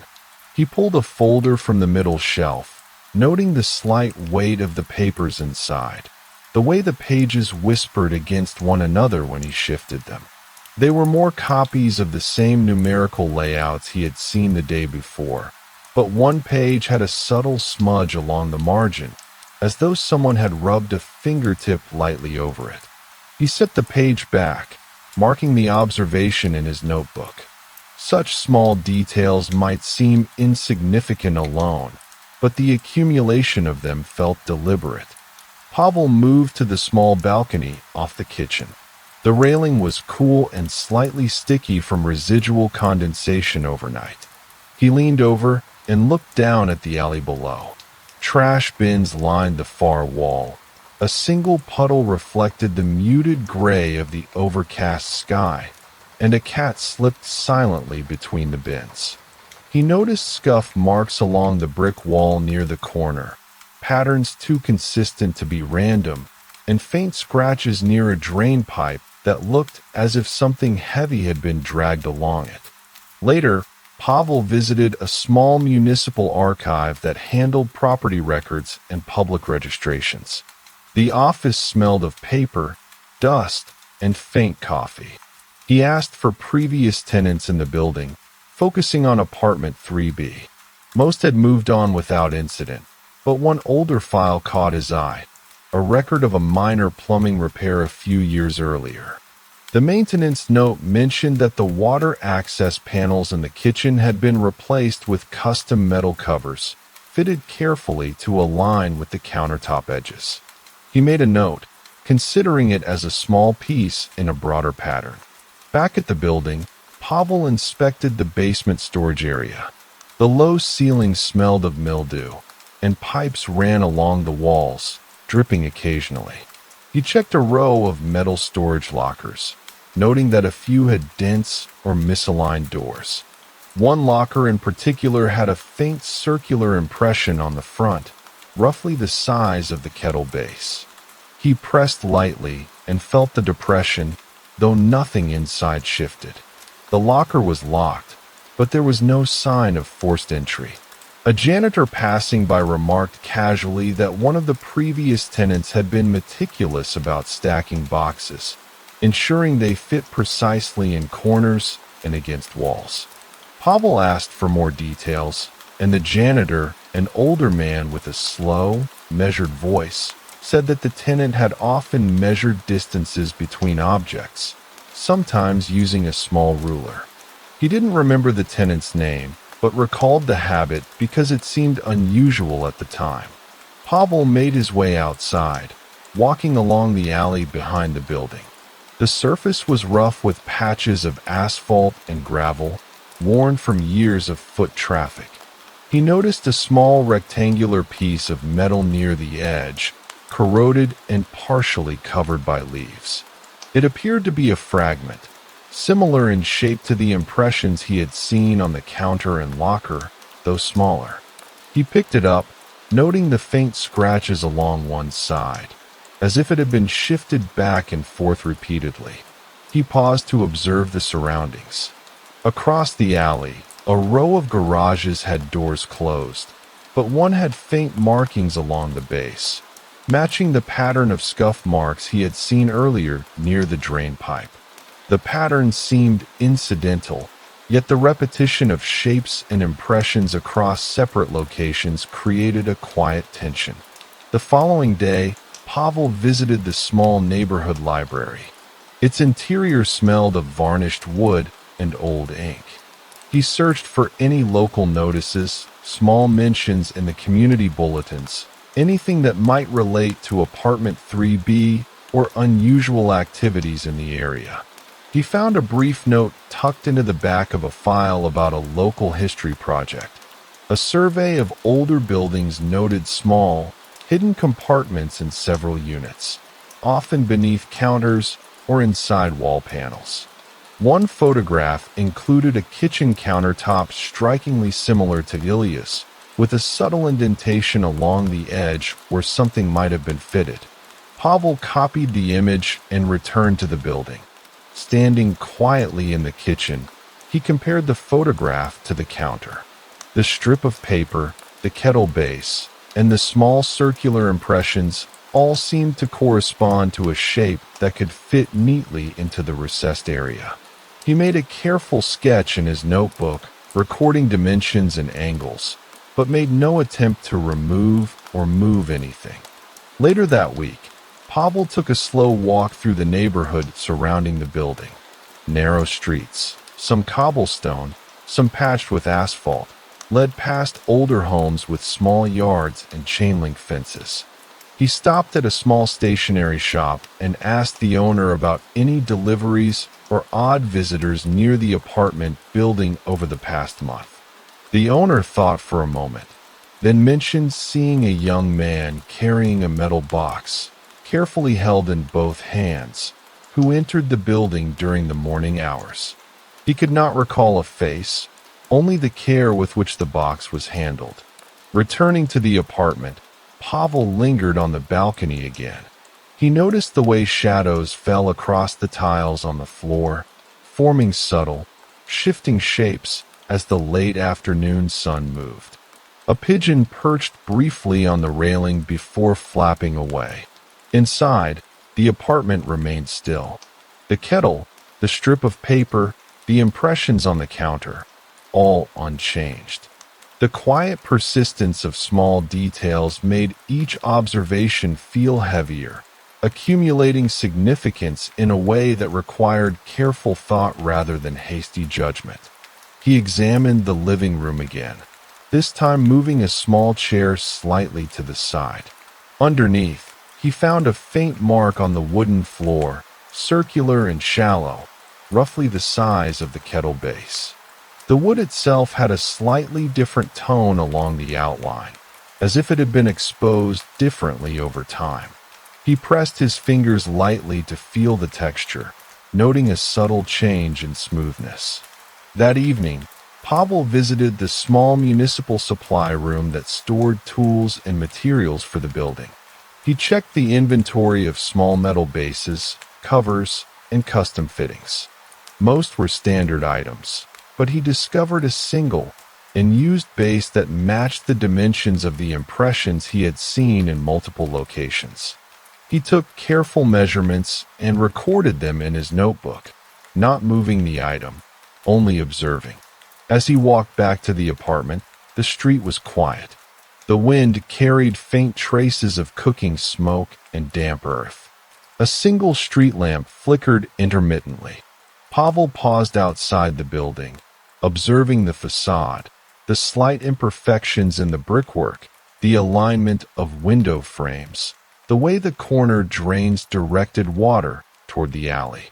All were ordinary, but together they reinforced a sense of deliberate care, subtle patterns repeating across spaces that were otherwise unremarkable. Inside apartment 3B, the kettle sat untouched. The strip of paper remained on the counter. Pavel's eyes drifted toward the baseboard, the window sill, and the tiny shadows formed by the late sun. Each observation was catalogued, each movement noted, as if tracing an invisible logic through the apartment. He left once again without altering anything, the apartment returning to its quiet, ordinary state, and he carried with him the sense that the smallest details, noticed only in patience, were slowly forming a map of something not yet understood. The following morning, Pavel decided to retrace Ilya's usual route to the print shop, walking at a slow pace to notice details he might have overlooked before. The street outside the building was quiet, the faint sound of distant construction mixing with the occasional bark of a dog. Shop windows reflected the pale light of early morning, the glass slightly fogged from overnight condensation. He paused near a small convenience store, noting a narrow alley to the side where trash bins and crates were stacked unevenly. Faint marks along the ground suggested items had been dragged or shifted, though nothing appeared recent. He continued down the street, passing a low brick wall that bordered a small community garden. The soil was damp, and the faint scent of herbs, parsley and thyme, lingered in the air. Pavel crouched briefly to examine a shallow indentation in the soil, roughly circular and about the size of a small container. It could have been made by a dropped pot or garden equipment. He made a note in his notebook, aware that even ordinary shapes could take on significance when repeated. At the print shop, Pavel found the manager, Sergei Antonov, arranging freshly printed forms on a metal shelf. The room smelled faintly of ink and paper, with a low hum from the presses in the back. Sergei moved slowly, hands steady, but paused when Pavel mentioned the apartment. Ilya had a careful hand, Sergei said, tapping a page lightly between his fingers. He didn't rush. He'd check the margins, the spacing. Even the smallest marks mattered to him.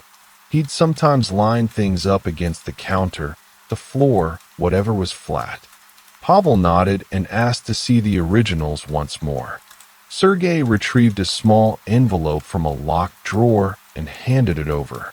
The papers were identical in format to the copies Pavel had seen before. Columns of numbers, tiny symbols, precise spacing. One page had a faint crease along the margin. Pavel traced the crease lightly with his fingertip, noting the subtle friction against the paper, the faint roughness where the fiber had been bent. Later, Pavel visited a small, rarely used courtyard behind the building. The air smelled of damp stone and old mortar. Grass grew thinly along the edges, and a shallow puddle reflected the gray sky. He noticed faint impressions in the soft ground, circular and uniform, roughly the same size as the kettle base from the apartment. They were irregularly spaced, as if something heavy had been placed and lifted repeatedly. He crouched to examine them, brushing away small pebbles and leaves. The impressions were shallow, but each had a slightly different angle. Pavel measured a few and wrote the dimensions carefully. He couldn't know their purpose yet, but the repetition suggested deliberate placement. From the courtyard, a narrow corridor led under a low arch to another part of the block. Here, the smell shifted to damp plaster and faint mildew. Along the wall, small scratches ran horizontally at about knee height, consistent in depth and spacing. Pavel ran his fingers lightly over them. The pattern seemed too regular to be accidental, though it wasn't immediately clear what had caused them. Returning to the apartment, Pavel took a different approach inside. He moved slowly through each room, observing light patterns as the sun shifted across the floor. He noticed tiny inconsistencies in the paint along the wall near the kitchen window. Faint streaks, subtle differences in sheen, as though some spots had been wiped repeatedly. Near the corner of the counter, he found a small circle of dust that had shifted slightly, as if an object had been lifted and replaced many times. He checked the baseboard, gently pressing along the edges. A tiny hollow sound echoed briefly beneath one corner, suggesting a small cavity or recess. He tapped lightly along the rest of the boards, listening for variations in tone, but only that one spot gave a difference. Later that week, Pavel spoke with a local delivery man who sometimes made early rounds to the building. The man remembered seeing a narrow, unmarked box carried into the lobby, handled carefully, and then taken upstairs by a young man whose face he didn't recognize. The delivery man's memory was imprecise, but the way the box was held suggested weight and care. Pavel walked through the building again in the late afternoon. The lobby smelled faintly of cleaning products and sunlight filtered through the frosted glass doors. He inspected the stairwell, noting small chips along the edges of the steps. One in particular, on the third step from the top, had a faint circular impression that matched the other impressions he had recorded throughout the neighborhood. Inside apartment 3B, he lingered longer than usual, studying the shadows cast by the window frame across the counter and floor. The kettle remained in place, empty, while the strip of paper rested precisely along the edge of the counter. Pavel crouched near the small indentation in the rug again, noticing that the light accentuated the slight curve along the edge of the wood beneath. He pressed lightly, confirming the surface was smooth except for that small outline. He moved toward the bookshelf, gently shifting the small, unmarked box again. Inside, the envelopes were still present, and one page showed a faint, almost imperceptible mark along the side, as if it had been touched repeatedly. Pavel photographed it carefully. Later, Pavel walked to the small canal at the edge of the town. Water ran slowly between moss-covered stone walls, the surface disturbed only by a thin breeze. Along the embankment, he noticed faint marks in the mud, shallow depressions matching the sizes he had seen elsewhere. Some aligned in straight lines, others formed subtle arcs. He crouched and traced them with a stick, careful not to disturb the patterns. Returning to the building, he stopped at a small workshop adjacent to the alley. The air smelled of sawdust and varnish. The owner, a man in his 60s, recalled repairing furniture for a previous tenant in apartment 3B.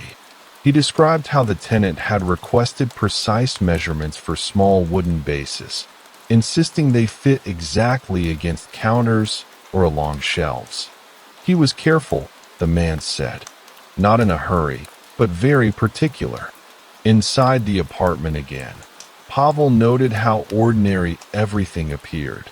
The kettle, the strip of paper, the rug, the counter, but each small mark, each hollow sound under the floor, each impression outside, suggested a quiet persistence. Even in this calm, ordinary apartment, traces of careful attention were accumulating, forming patterns that no one might notice unless they paused, watched, and measured. By the time he left, the sun had lowered behind the rooftops. Shadows stretched across the tiles, elongating shapes that were barely visible in the light. Pavel paused on the landing outside 3B, listening to the faint hum of the street, the rustle of leaves against the building, the occasional distant conversation. Everything seemed ordinary, yet the repetition of subtle, measured details suggested otherwise. He made a note to return the following day, thinking of new spaces to observe, the rooftop ventilation shafts, the narrow corridors beneath the block, the rarely used courtyard behind the building. He felt that the investigation was moving slowly, not because there was nothing to find, but because the traces were small, patient, and precise. Each observation might reveal something important, if only he allowed the quiet accumulation of details to speak for itself. Outside, the building settled into evening. Lights came on in the neighboring apartments, casting muted reflections onto the wet pavement. A soft breeze carried the smell of damp earth, exhaust, and cooking smoke. Pavel lingered a few moments longer, noting the ordinary flow of life around the building, the calm persistence of small movements, and the faint, subtle traces that seemed to repeat across spaces, connecting ordinary rooms, streets, and courtyards into a pattern he had yet to fully understand. The next morning, Pavel decided to check the small maintenance room on the ground floor of the building. The door was narrow, squeaking slightly as he pushed it open. Inside, the air smelled faintly of motor oil and cleaning solution, mixed with the stale dust of a room seldom used. Shelves lined the walls, containing coils of wire, paint cans, brushes, and a few nondescript boxes labeled in fading marker. He moved slowly, noting the way the light from the single bulb overhead created long shadows along the floor. One shelf caught his attention. A thin layer of dust had settled unevenly across its surface, except for a small circle where a can or object had rested. Pavel crouched to examine it, brushing away a few particles with his fingertip. The circle was roughly the same size as the kettle base he had noted in apartment 3B and the impressions in the courtyard. Nearby, a small metal cabinet had a door slightly ajar. Pavel opened it carefully. Inside were assorted tools and fasteners, but one item at the back drew his attention. A flat metal disc, unmarked, with faint scratches along its surface. He compared it to the outline in the dust. Dimensions matched almost exactly. He photographed it and made a careful note of the location. Later, he walked through the narrow alley behind the building again, pausing to examine the fire escape stairs that led to the roof. The metal steps were cool to the touch, worn at the edges, and the paint had chipped unevenly. He noticed a thin, dark line along one side of the top platform. Crouching to inspect, he realized it was a faint smear of what looked like graphite or pencil lead, pressed lightly into the paint. Pavel traced it with his fingertip, noting its subtle curve. He returned to the courtyard at the back of the block. The faint impressions in the soil from the previous visit were still visible. The mud had dried slightly overnight, leaving shallow outlines of small, round bases. Pavel measured a few and compared them with the disc from the maintenance room and the kettle base in the apartment. Dimensions were consistent, though the outdoor impressions were less precise, likely due to the softness of the ground. Passing a nearby low brick wall, he noticed another series of subtle marks. The bricks were chipped along one edge, in a pattern that seemed intentional, though it could have been accidental wear. The repetition of circular shapes and small scratches across different spaces suggested a rhythm to the traces he had been following. In the afternoon, Pavel visited a small stationery and office supply shop not far from the building. The air was dry and smelled faintly of paper and ink. He asked the shopkeeper if anyone had purchased unusual items recently, small metal bases, unmarked discs, or precise cutting tools. The shopkeeper, a middle-aged woman, recalled selling a set of thin metal plates and precision rulers to a man she remembered for asking exact measurements, though she could not recall a name. Walking back toward the apartment, Pavel detoured into a narrow pedestrian passage lined with old storage units. The smell of damp wood and mildew was stronger here, and the floor was uneven with small puddles from overnight condensation. One unit's door had a faint circular mark near the handle, as if a small container had been pressed against it repeatedly. Pavel knelt to examine the metal surface, noting the subtle indentation and the way light reflected differently across it. Inside the apartment once more, he lingered in the kitchen. The kettle, still empty, sat on its base. The strip of paper remained untouched on the counter. Pavel's attention moved to the corner of the countertop nearest the window. There was a faint discoloration along the edge where the light caught it.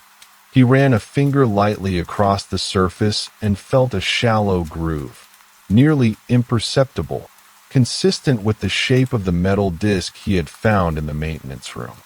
In the living room, Pavel examined the wooden floor near the bookshelf.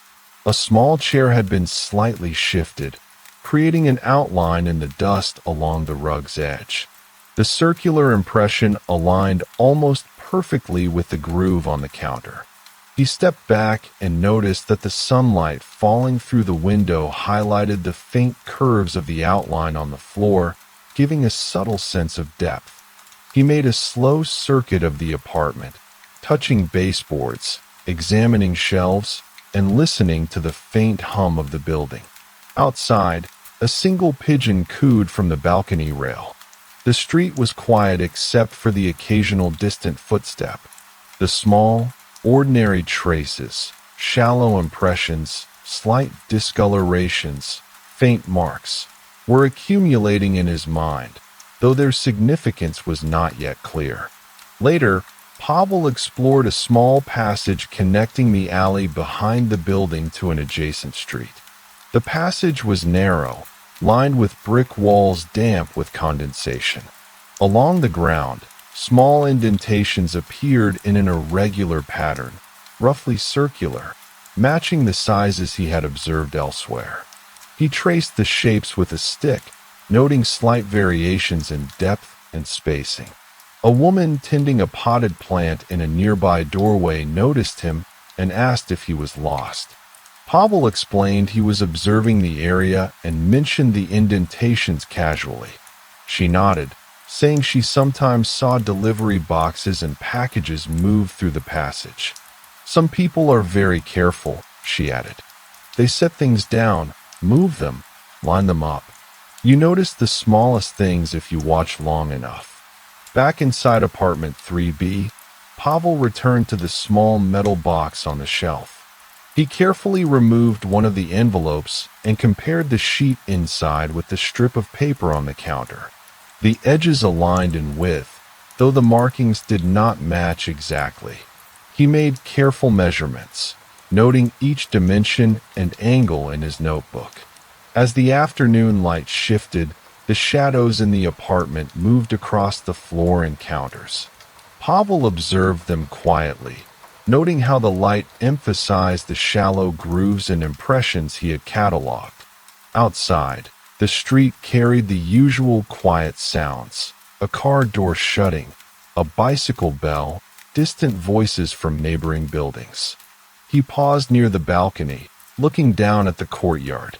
The faint circular impressions in the soil were barely visible in the late light, but the repetition of shapes across multiple locations, the apartment counter, the maintenance room, the courtyard, the alley, the storage units, formed a subtle pattern he could feel rather than immediately understand. Pavel made his way to the rooftop again. The metal cover on the ventilation shaft looked unchanged, but the surface of the metal seemed smoother in one small spot, suggesting repeated handling. He pressed lightly along the edge, noticing the slight give of the screws, though nothing appeared removed. Returning to the apartment, he lingered by the window, observing the quiet rhythm of life outside. Shadows moved across walls and sidewalks, leaves rustled against railings, and the faint hum of the building's plumbing filled the space. He cataloged each observation carefully, noting that the ordinary, quiet, and repetitive elements, small grooves, shallow impressions, faint marks, were connecting in ways that hinted at intentionality, yet the larger purpose remained out of reach. By the end of the day, Pavel had collected measurements, photographs, and notes from 5 distinct locations: the apartment counter, the rug, the maintenance room, the courtyard, and the alley. Each showed traces of small, circular shapes, faint smudges, and subtle displacements. All were consistent in size, though their positions varied. He left the building once more, the kettle untouched, the strip of paper still on the counter. Outside, the lights softened into evening, casting long, diffused shadows across the pavement. The ordinary rhythm of the neighborhood persisted, yet each small trace he had noted, the impressions, the grooves, the subtle shifts and surfaces, remained quietly in his mind, forming a network of observations that demanded careful attention and a patience that would take days, perhaps weeks, to fully understand. The next morning, Pavel decided to extend his observations beyond the immediate building block. He walked slowly along a quiet side street lined with narrow row houses. The smell of damp brick and moss hung in the air, mixed with faint traces of smoke from chimneys. A faint wind stirred loose leaves along the pavement, and a puddle reflected the soft light of the overcast sky. He paused at a small courtyard tucked between two houses. The space was enclosed by low brick walls, with patches of grass and weeds growing unevenly through cracked concrete. Faint impressions in the soil caught his attention, shallow, circular depressions, varying slightly in size, some aligned in straight rows, others in arcs. They seemed ordinary enough at first glance, but Pavel had grown accustomed to noticing patterns. He measured a few and compared them to the dimensions of the kettle base and metal disc he had cataloged in apartment 3B. A neighbor tending a potted plant glanced at him. "It rains enough to wash everything away," she said, smiling faintly. "But sometimes the soil remembers. Footprints, boxes, toys, whatever is left long enough." Pavel nodded without answering, crouching to examine the impressions. Some were slightly deeper, indicating more weight had pressed down, while others were lighter, barely forming a visible circle. He ran a stick along the ground to trace them without disturbing the soil. From the courtyard, he moved along a narrow alley connecting the street to a small service road behind a row of shops. The alley was lined with metal doors and utility boxes, and the faint smell of oil and damp concrete lingered. Along the base of one wall, small scratches ran horizontally, evenly spaced and consistent in depth. Pavel crouched to inspect them. They were different from the casual marks one might expect from moving carts or bicycles. The spacing suggested repetition, a deliberate movement along a set line. At the end of the alley, a set of low metal steps led to a small rooftop above one of the shops. Pavel climbed carefully. The roof's surface was uneven, patches of moss and grit collecting along the edges. He leaned over the short railing and observed a faint series of indentations along the edge of the adjacent rooftop, circular and shallow, following a curve he traced with his gaze. From this vantage point, he could see how multiple buildings shared these quiet patterns: roof edges, courtyards, narrow passages. Returning to the street, Pavel wandered past a small stationery shop he had not noticed before. Inside, the air smelled of paper, glue, and ink. Shelves were lined with notebooks, envelopes, and metal rulers. The shopkeeper, a quiet man arranging supplies, recalled selling small, unmarked metal plates to a customer who had asked specifically for exact dimensions. The purchase had been unremarkable at the time, yet Pavel noted the consistency with the other traces he had found. He continued to a tiny municipal storage yard behind the row houses. The yard contained discarded pallets, metal bins, and stacks of old pipes. The ground was uneven, patches of dirt and gravel creating subtle depressions. Pavel noticed a series of shallow, circular impressions that aligned roughly with the sizes he had cataloged elsewhere. He crouched to examine them, brushing away debris to reveal the edges of the circles more clearly. Some were filled with small pebbles, while others had faint residue of dirt or paint. Later, Pavel returned to the apartment. He lingered in the living room, observing how the light shifted across the rug and floorboards. The kettle remained on the counter, the strip of paper still resting precisely along the edge. He moved to the bookshelf, examining the small metal box inside. One envelope had a subtle crease along the margin, slightly darker than the surrounding paper. Tracing it lightly with a fingertip, He felt the texture change where the fold pressed the fibers together. He stepped into the kitchen, crouching near the corner of the counter where the faint groove had appeared. The light from the window highlighted it more clearly, revealing the subtle curve along the surface. Pavel touched it lightly, noting the consistency with the metal disc he had found in the maintenance room. The impression in the rug below, the groove on the counter, and the shallow marks outdoors were forming a quiet network of traces. That evening, Pavel explored the nearby canal that cut through the town. The water ran slowly between moss-covered stone walls, reflecting the muted gray sky. Along the edge, shallow depressions appeared in the mud, circular and consistent with the other impressions he had recorded. Some aligned in straight lines, others in subtle arcs. Pavel traced them carefully with a stick, observing how natural elements like water and wind had slightly altered their shape, yet the underlying pattern remained visible. Returning to the building, Pavel visited the small attic space accessible from a narrow staircase behind the upper corridor. The air was dry and smelled faintly of old wood and dust.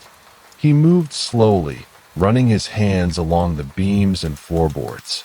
In one corner, a tiny cavity had been cut into the wooden floor, barely large enough to hold a small box or metal disc. The edges were smooth, precise, as though cut with care. Back on the rooftop, he noted a faint smear along the metal cover of the ventilation shaft, slightly darker where repeated handling had polished the surface. Pressing gently, he confirmed there was no movement beneath it.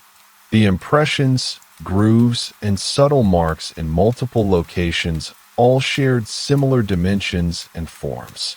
Inside the apartment once more, Pavel observed the shadows shifting across the counter, floor, and rug as the afternoon light faded. Outside, the street was quiet except for distant footsteps and the occasional murmur of conversation.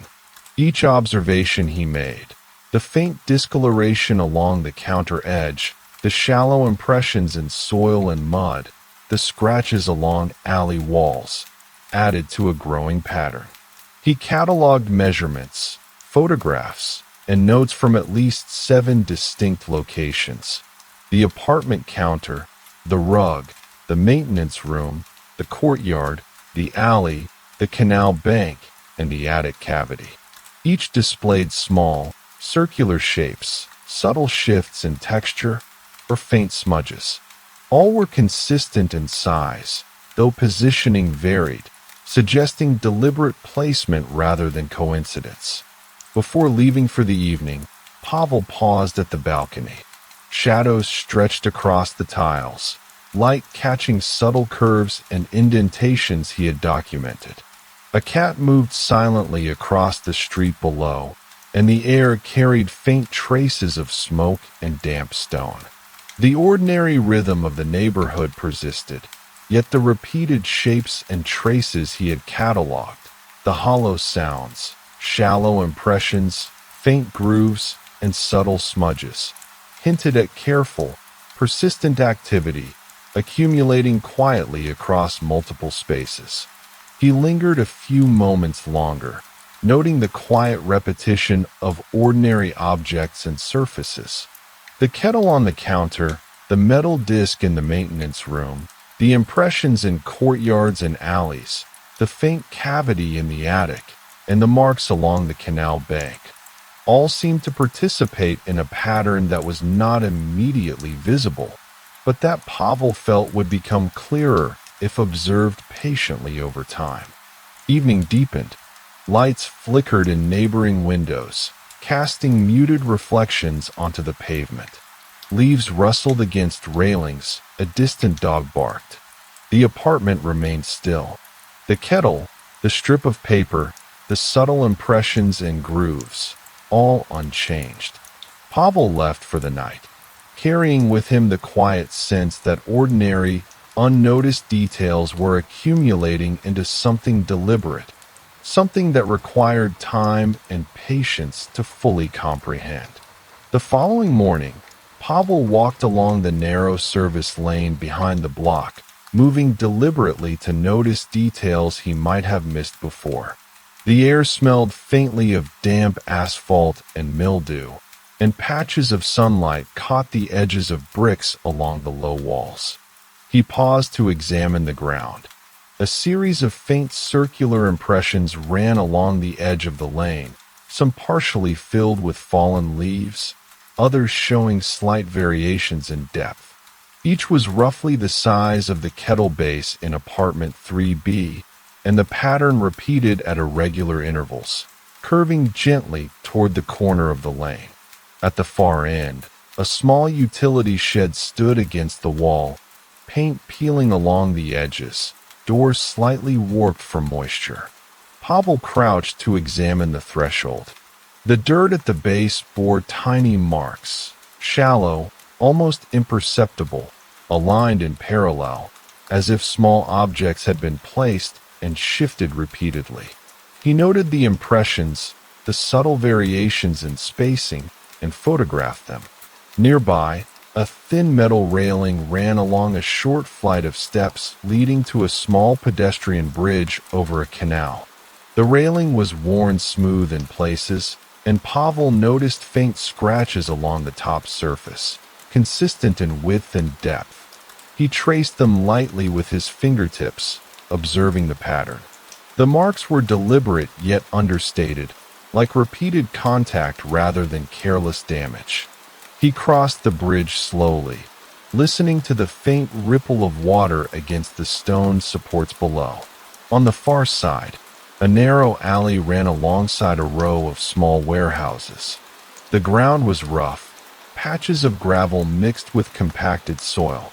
Shallow impressions appeared here as well, circular and consistent in size with the ones he had recorded elsewhere.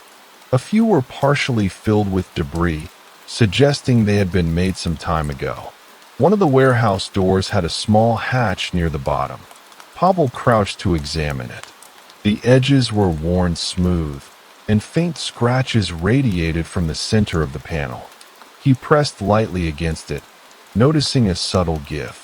The panel did not open easily, but the texture suggested it had been moved or handled repeatedly over time. Walking along the alley, Pavel observed the exterior walls of the warehouses. Tiny discolorations appeared along the brickwork, subtle streaks where water had washed over the surface unevenly. In one corner, a faint horizontal line ran the length of a wall, low enough to be ignored by most passers-by, yet carefully even. He measured the line with a tape in his notebook, noting the precision of its alignment with the base of the building. He returned to apartment 3B mid-afternoon. The kettle remained in its usual place, empty, the strip of paper aligned along the counter edge. Pavel moved methodically through each room. In the living room, he noticed a faint shadow along the edge of the rug that suggested slight were beneath one corner. Pressing lightly, he felt the subtle change in texture, consistent with repeated contact by a small, rounded object. In the kitchen, he examined the groove along the counter edge again. Light from the window caught it differently in the mid-afternoon, emphasizing the subtle curve. He compared it mentally with the impressions he had cataloged outside: the courtyard, the alley, the shed threshold, and the warehouse hatch. All shared similar dimensions, though orientation varied. Later, Pavel visited a small municipal workshop that stored discarded building materials. The air smelled of sawdust, paint, and faint damp.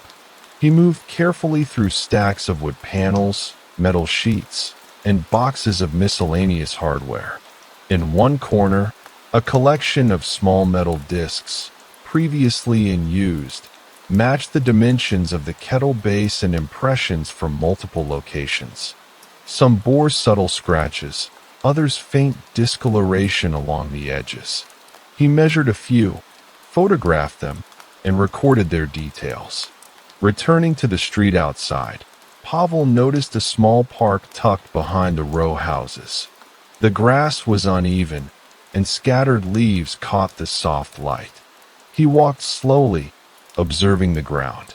Shallow, circular impressions appeared here too, partially obscured by fallen foliage. Their size and spacing were consistent with other traces he had catalogued, though the softness of the soil had altered their clarity slightly. A gardener tending flower beds nearby noticed him examining the ground. "People sometimes leave things behind," she said quietly. "Boxes, tools, containers, some are just left for days. You notice them if you watch carefully." Pavel thanked her and moved on. Inside apartment 3B, he returned to the small metal box on the shelf. One envelope had a subtle crease, a faint smudge along the margin, and a small indentation in the paper's center. Pavel pressed lightly with his fingertip, confirming the consistency of the shape with the metal discs he had found outside and in the maintenance room. He explored the attic again, moving carefully over the wooden floorboards. In one corner, the small cavity in the floor remained empty but precisely cut. The edges were smooth, clean, and consistent with repeated use. Pavel noted that the dimensions matched the impressions he had been recording in multiple locations. That evening, Pavel returned to the rooftop. The ventilation cover showed no movement, yet the surface was slightly polished along the edge from repeated contact. He tapped lightly, listening for any hollow sound, but it was solid. Across the rooftops, faint traces of small objects, subtle scratches, and worn edges suggested repeated handling in ways that were not immediately obvious. Back inside, Pavel lingered by the window. Shadows shifted as the sun lowered, highlighting the subtle grooves on the counter, faint marks on the floor, and tiny indentations along the rug. Outside, the quiet neighborhood persisted. Distant footsteps, soft voices, the rustle of leaves. Each trace he had catalogued, the shallow impressions, the faint smudges, the subtle scratches, accumulated quietly, forming a network of deliberate, careful movements. Before leaving, he returned to the balcony, observing the courtyard below. Circular impressions in the soil caught the fading light, partially obscured by leaves and grass. Across the street, the base of a brick wall bore faint scratches, consistent with patterns he had seen in the alley, warehouses, and maintenance room. He made careful notes, measurements, and sketches, cataloging new locations and subtle discoveries. Though nothing seemed extraordinary at first glance, the repetition of shapes, grooves, and impressions across spaces, apartment, courtyard, alley, rooftop, canal bank, attic cavity, and municipal workshops suggested careful, patient activity.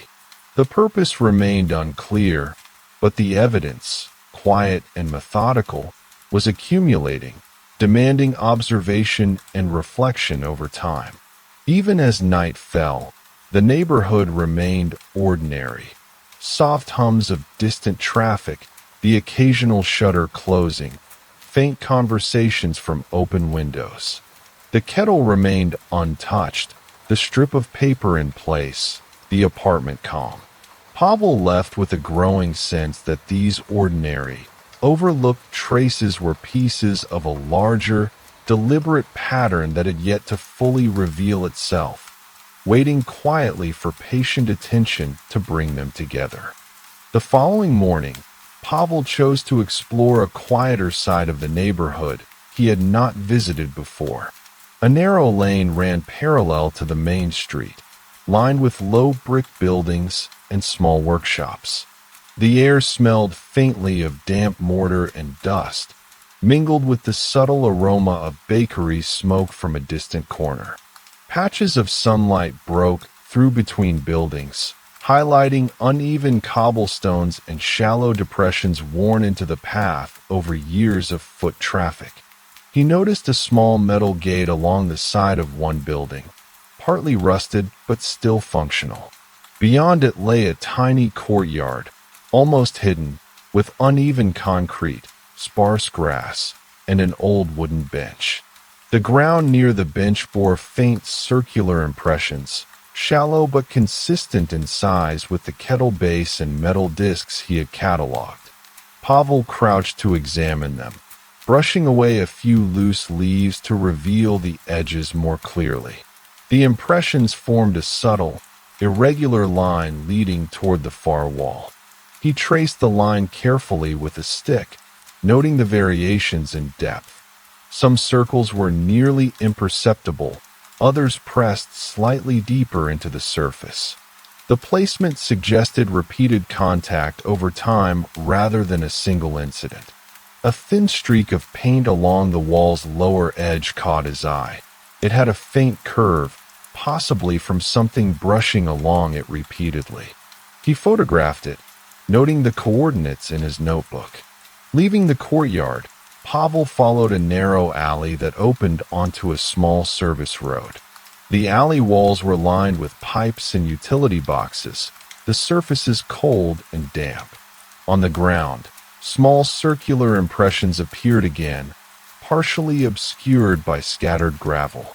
He measured a few with a ruler from his notebook, comparing them mentally to the discs, kettle base, and impressions in the courtyard. Dimensions matched almost exactly. He paused at a doorway leading to a small municipal storage unit he had not yet examined. The door was metal, with a small hatch near the bottom. Pavel crouched to inspect it. Faint scratches ran horizontally across the surface, evenly spaced, as if a small object had been placed and adjusted repeatedly. He pressed lightly against the panel. It shifted just slightly, though the latch was secure. A few steps farther, he noticed a narrow set of stairs leading to an older rooftop. The surface was rough with moss growing along the edges.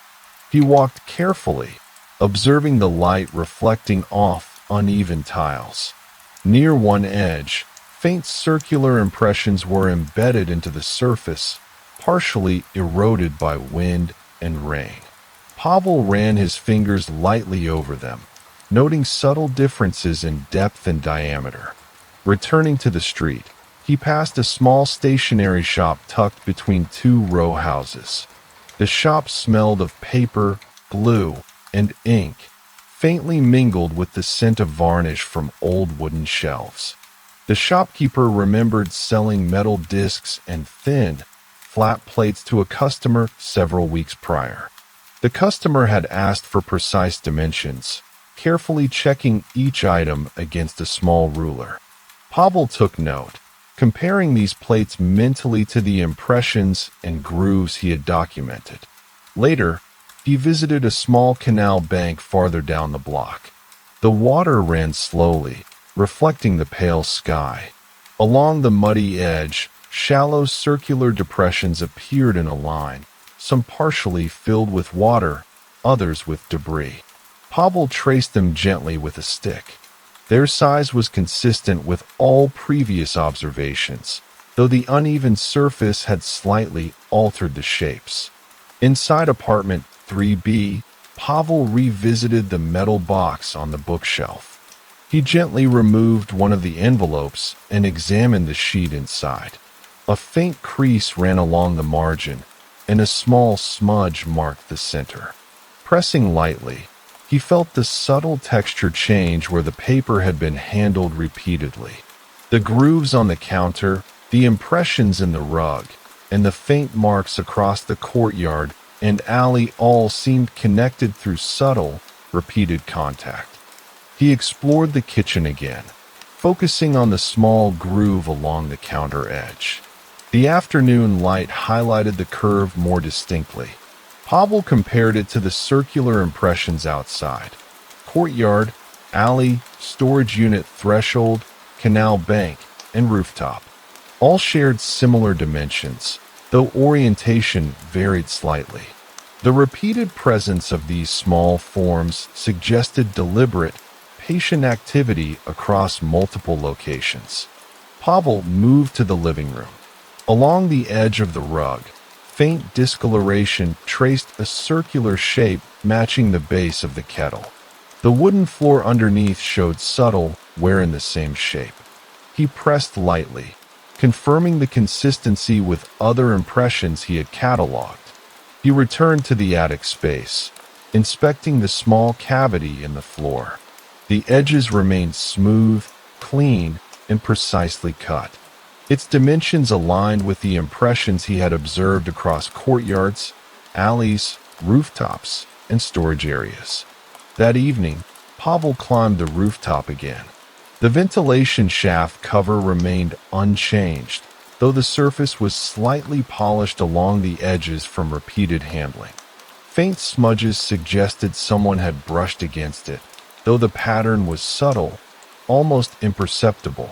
Inside apartment 3B, Pavel lingered by the window, observing shadows cast across the counter and floor.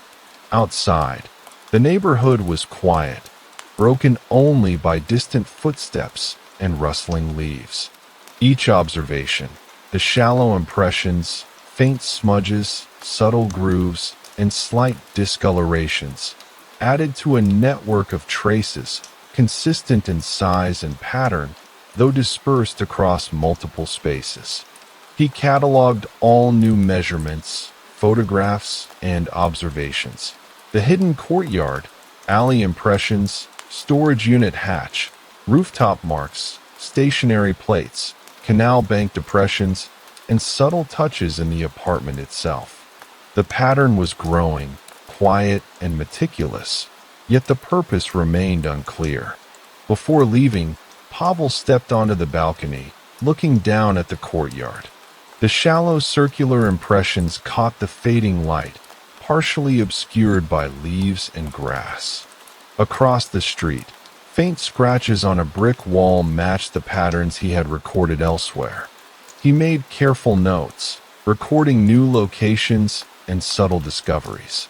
Though everything appeared ordinary, the accumulation of traces, metal discs, kettle base impressions, grooves, shallow cavities, faint smudges, suggested a deliberate and patient activity, repeating quietly across spaces.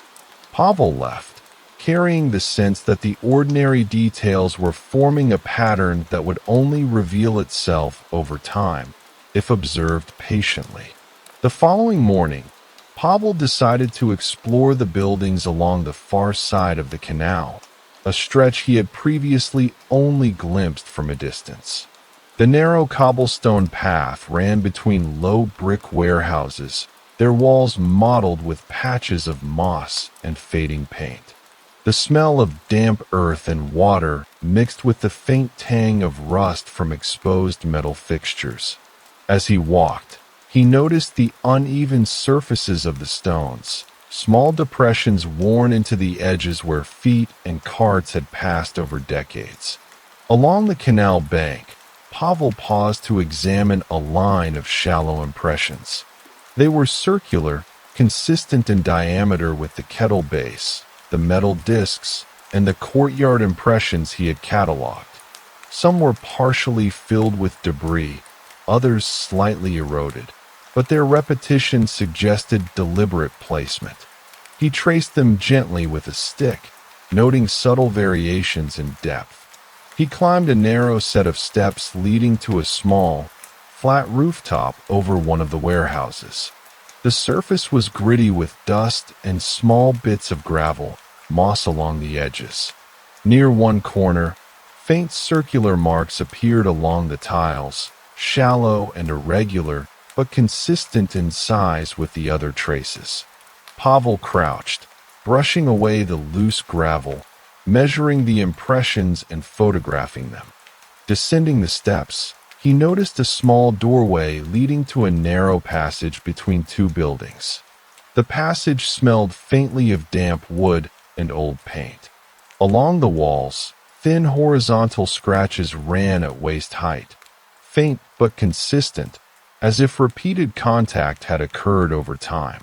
Pavel examined the spacing and depth carefully.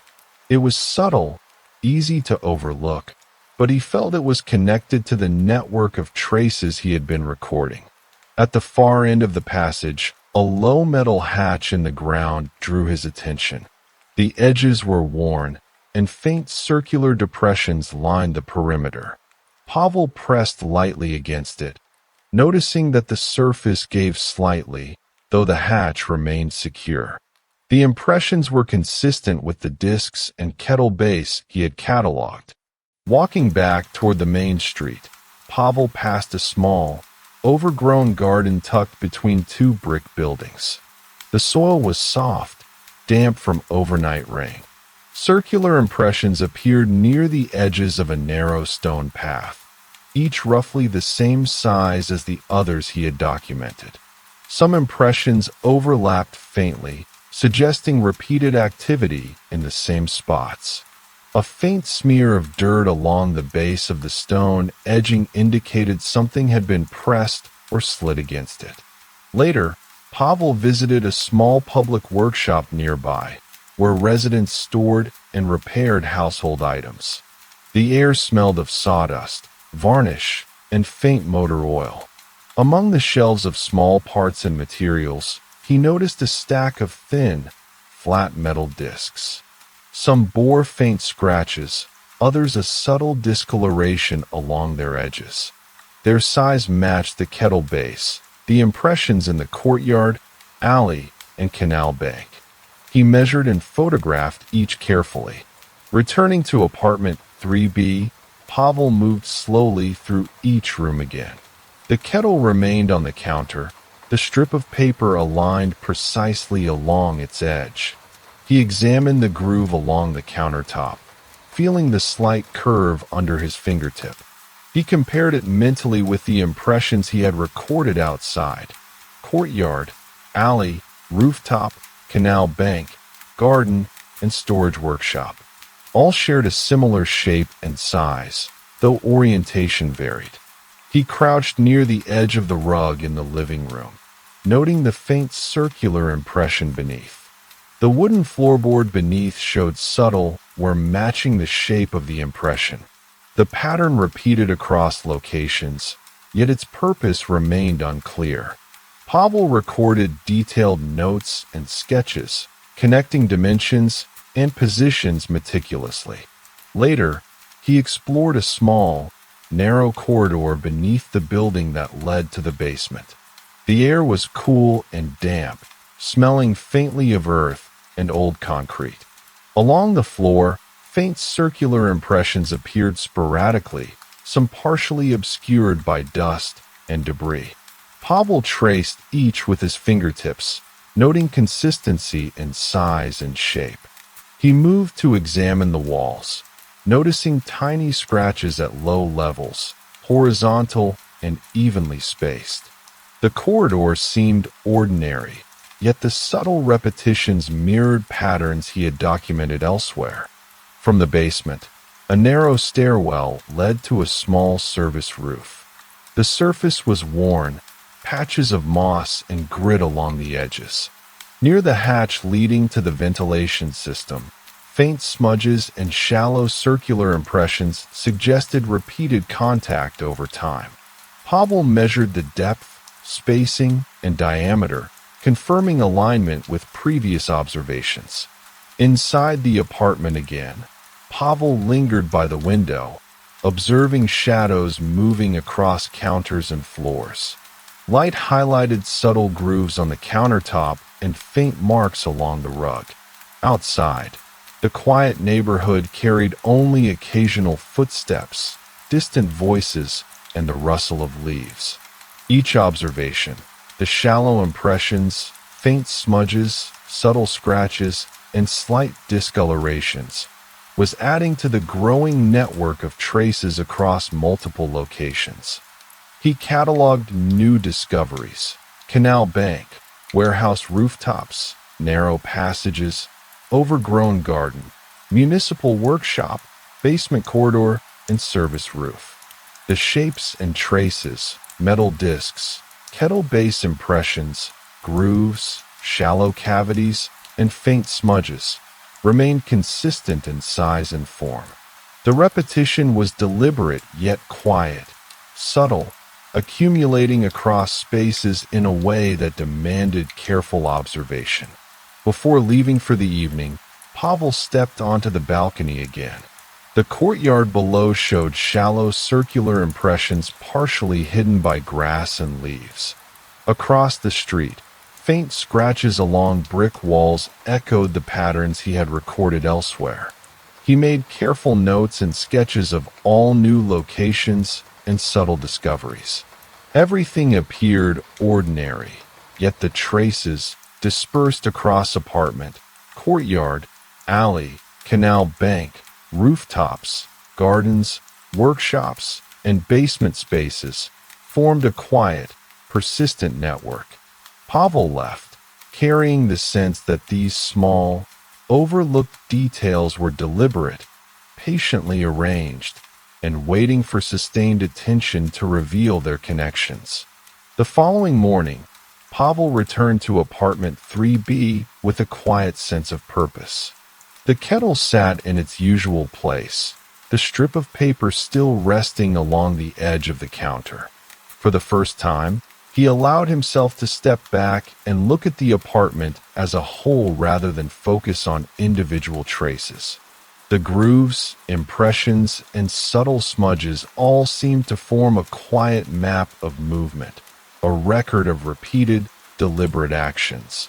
He moved through the apartment methodically, touching the groove on the countertop, tracing the faint circular impressions on the rug, and checking the small cavity in the attic floor. Something about the repetition, the consistency in size and placement across multiple locations, began to feel less mysterious and more like an organized system.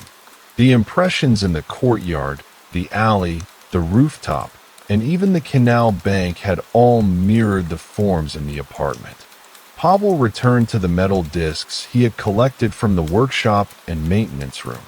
Placing them carefully side by side, he noticed that each one fit nearly perfectly into the impressions he had recorded across the city.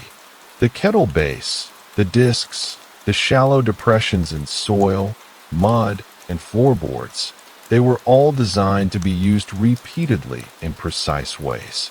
The thought occurred to him that these were not random marks left by chance. They were measurements, tests, or guides for something practical, almost mundane, though meticulously maintained. Over the next few hours, he revisited the hidden courtyard behind the block. He traced the impressions slowly with his stick, observing the slight variation in depth and spacing. Standing back, he realized the curves and lines of the impressions aligned with the layout of the apartment, the workshop, and even the canal bank. The shapes connected the apartment to the surrounding spaces as if they were extensions of a single plan. It no longer felt like a puzzle of abstract symbols, but rather a record of deliberate placement. Later, he spoke quietly with the workshop owner, who had supplied the metal discs and thin plates. The man recalled that the discs were used by a previous tenant of apartment 3B for small construction and repair projects, laying out precise measurements for furniture placement, marking alignment for shelving, and testing the fit of components in confined spaces. The tenant had been methodical, almost obsessively precise, and had carried the practice out across various spaces, at home, in courtyards, on rooftops, and occasionally at nearby workshops for larger materials. Pavel returned to the apartment with a new perspective. The grooves along the countertop, the impressions in the rug, the faint scratches on walls, and the shallow depressions outdoors were not mysterious in a sinister sense. They were traces of careful planning and repetition, evidence of a person attentive to detail and consistency. The metal discs, the kettle base, the envelopes, and even the faint creases on paper were all tools and markers in that practice. He spent the afternoon in the living room, methodically placing discs into the impressions on the rug and counter.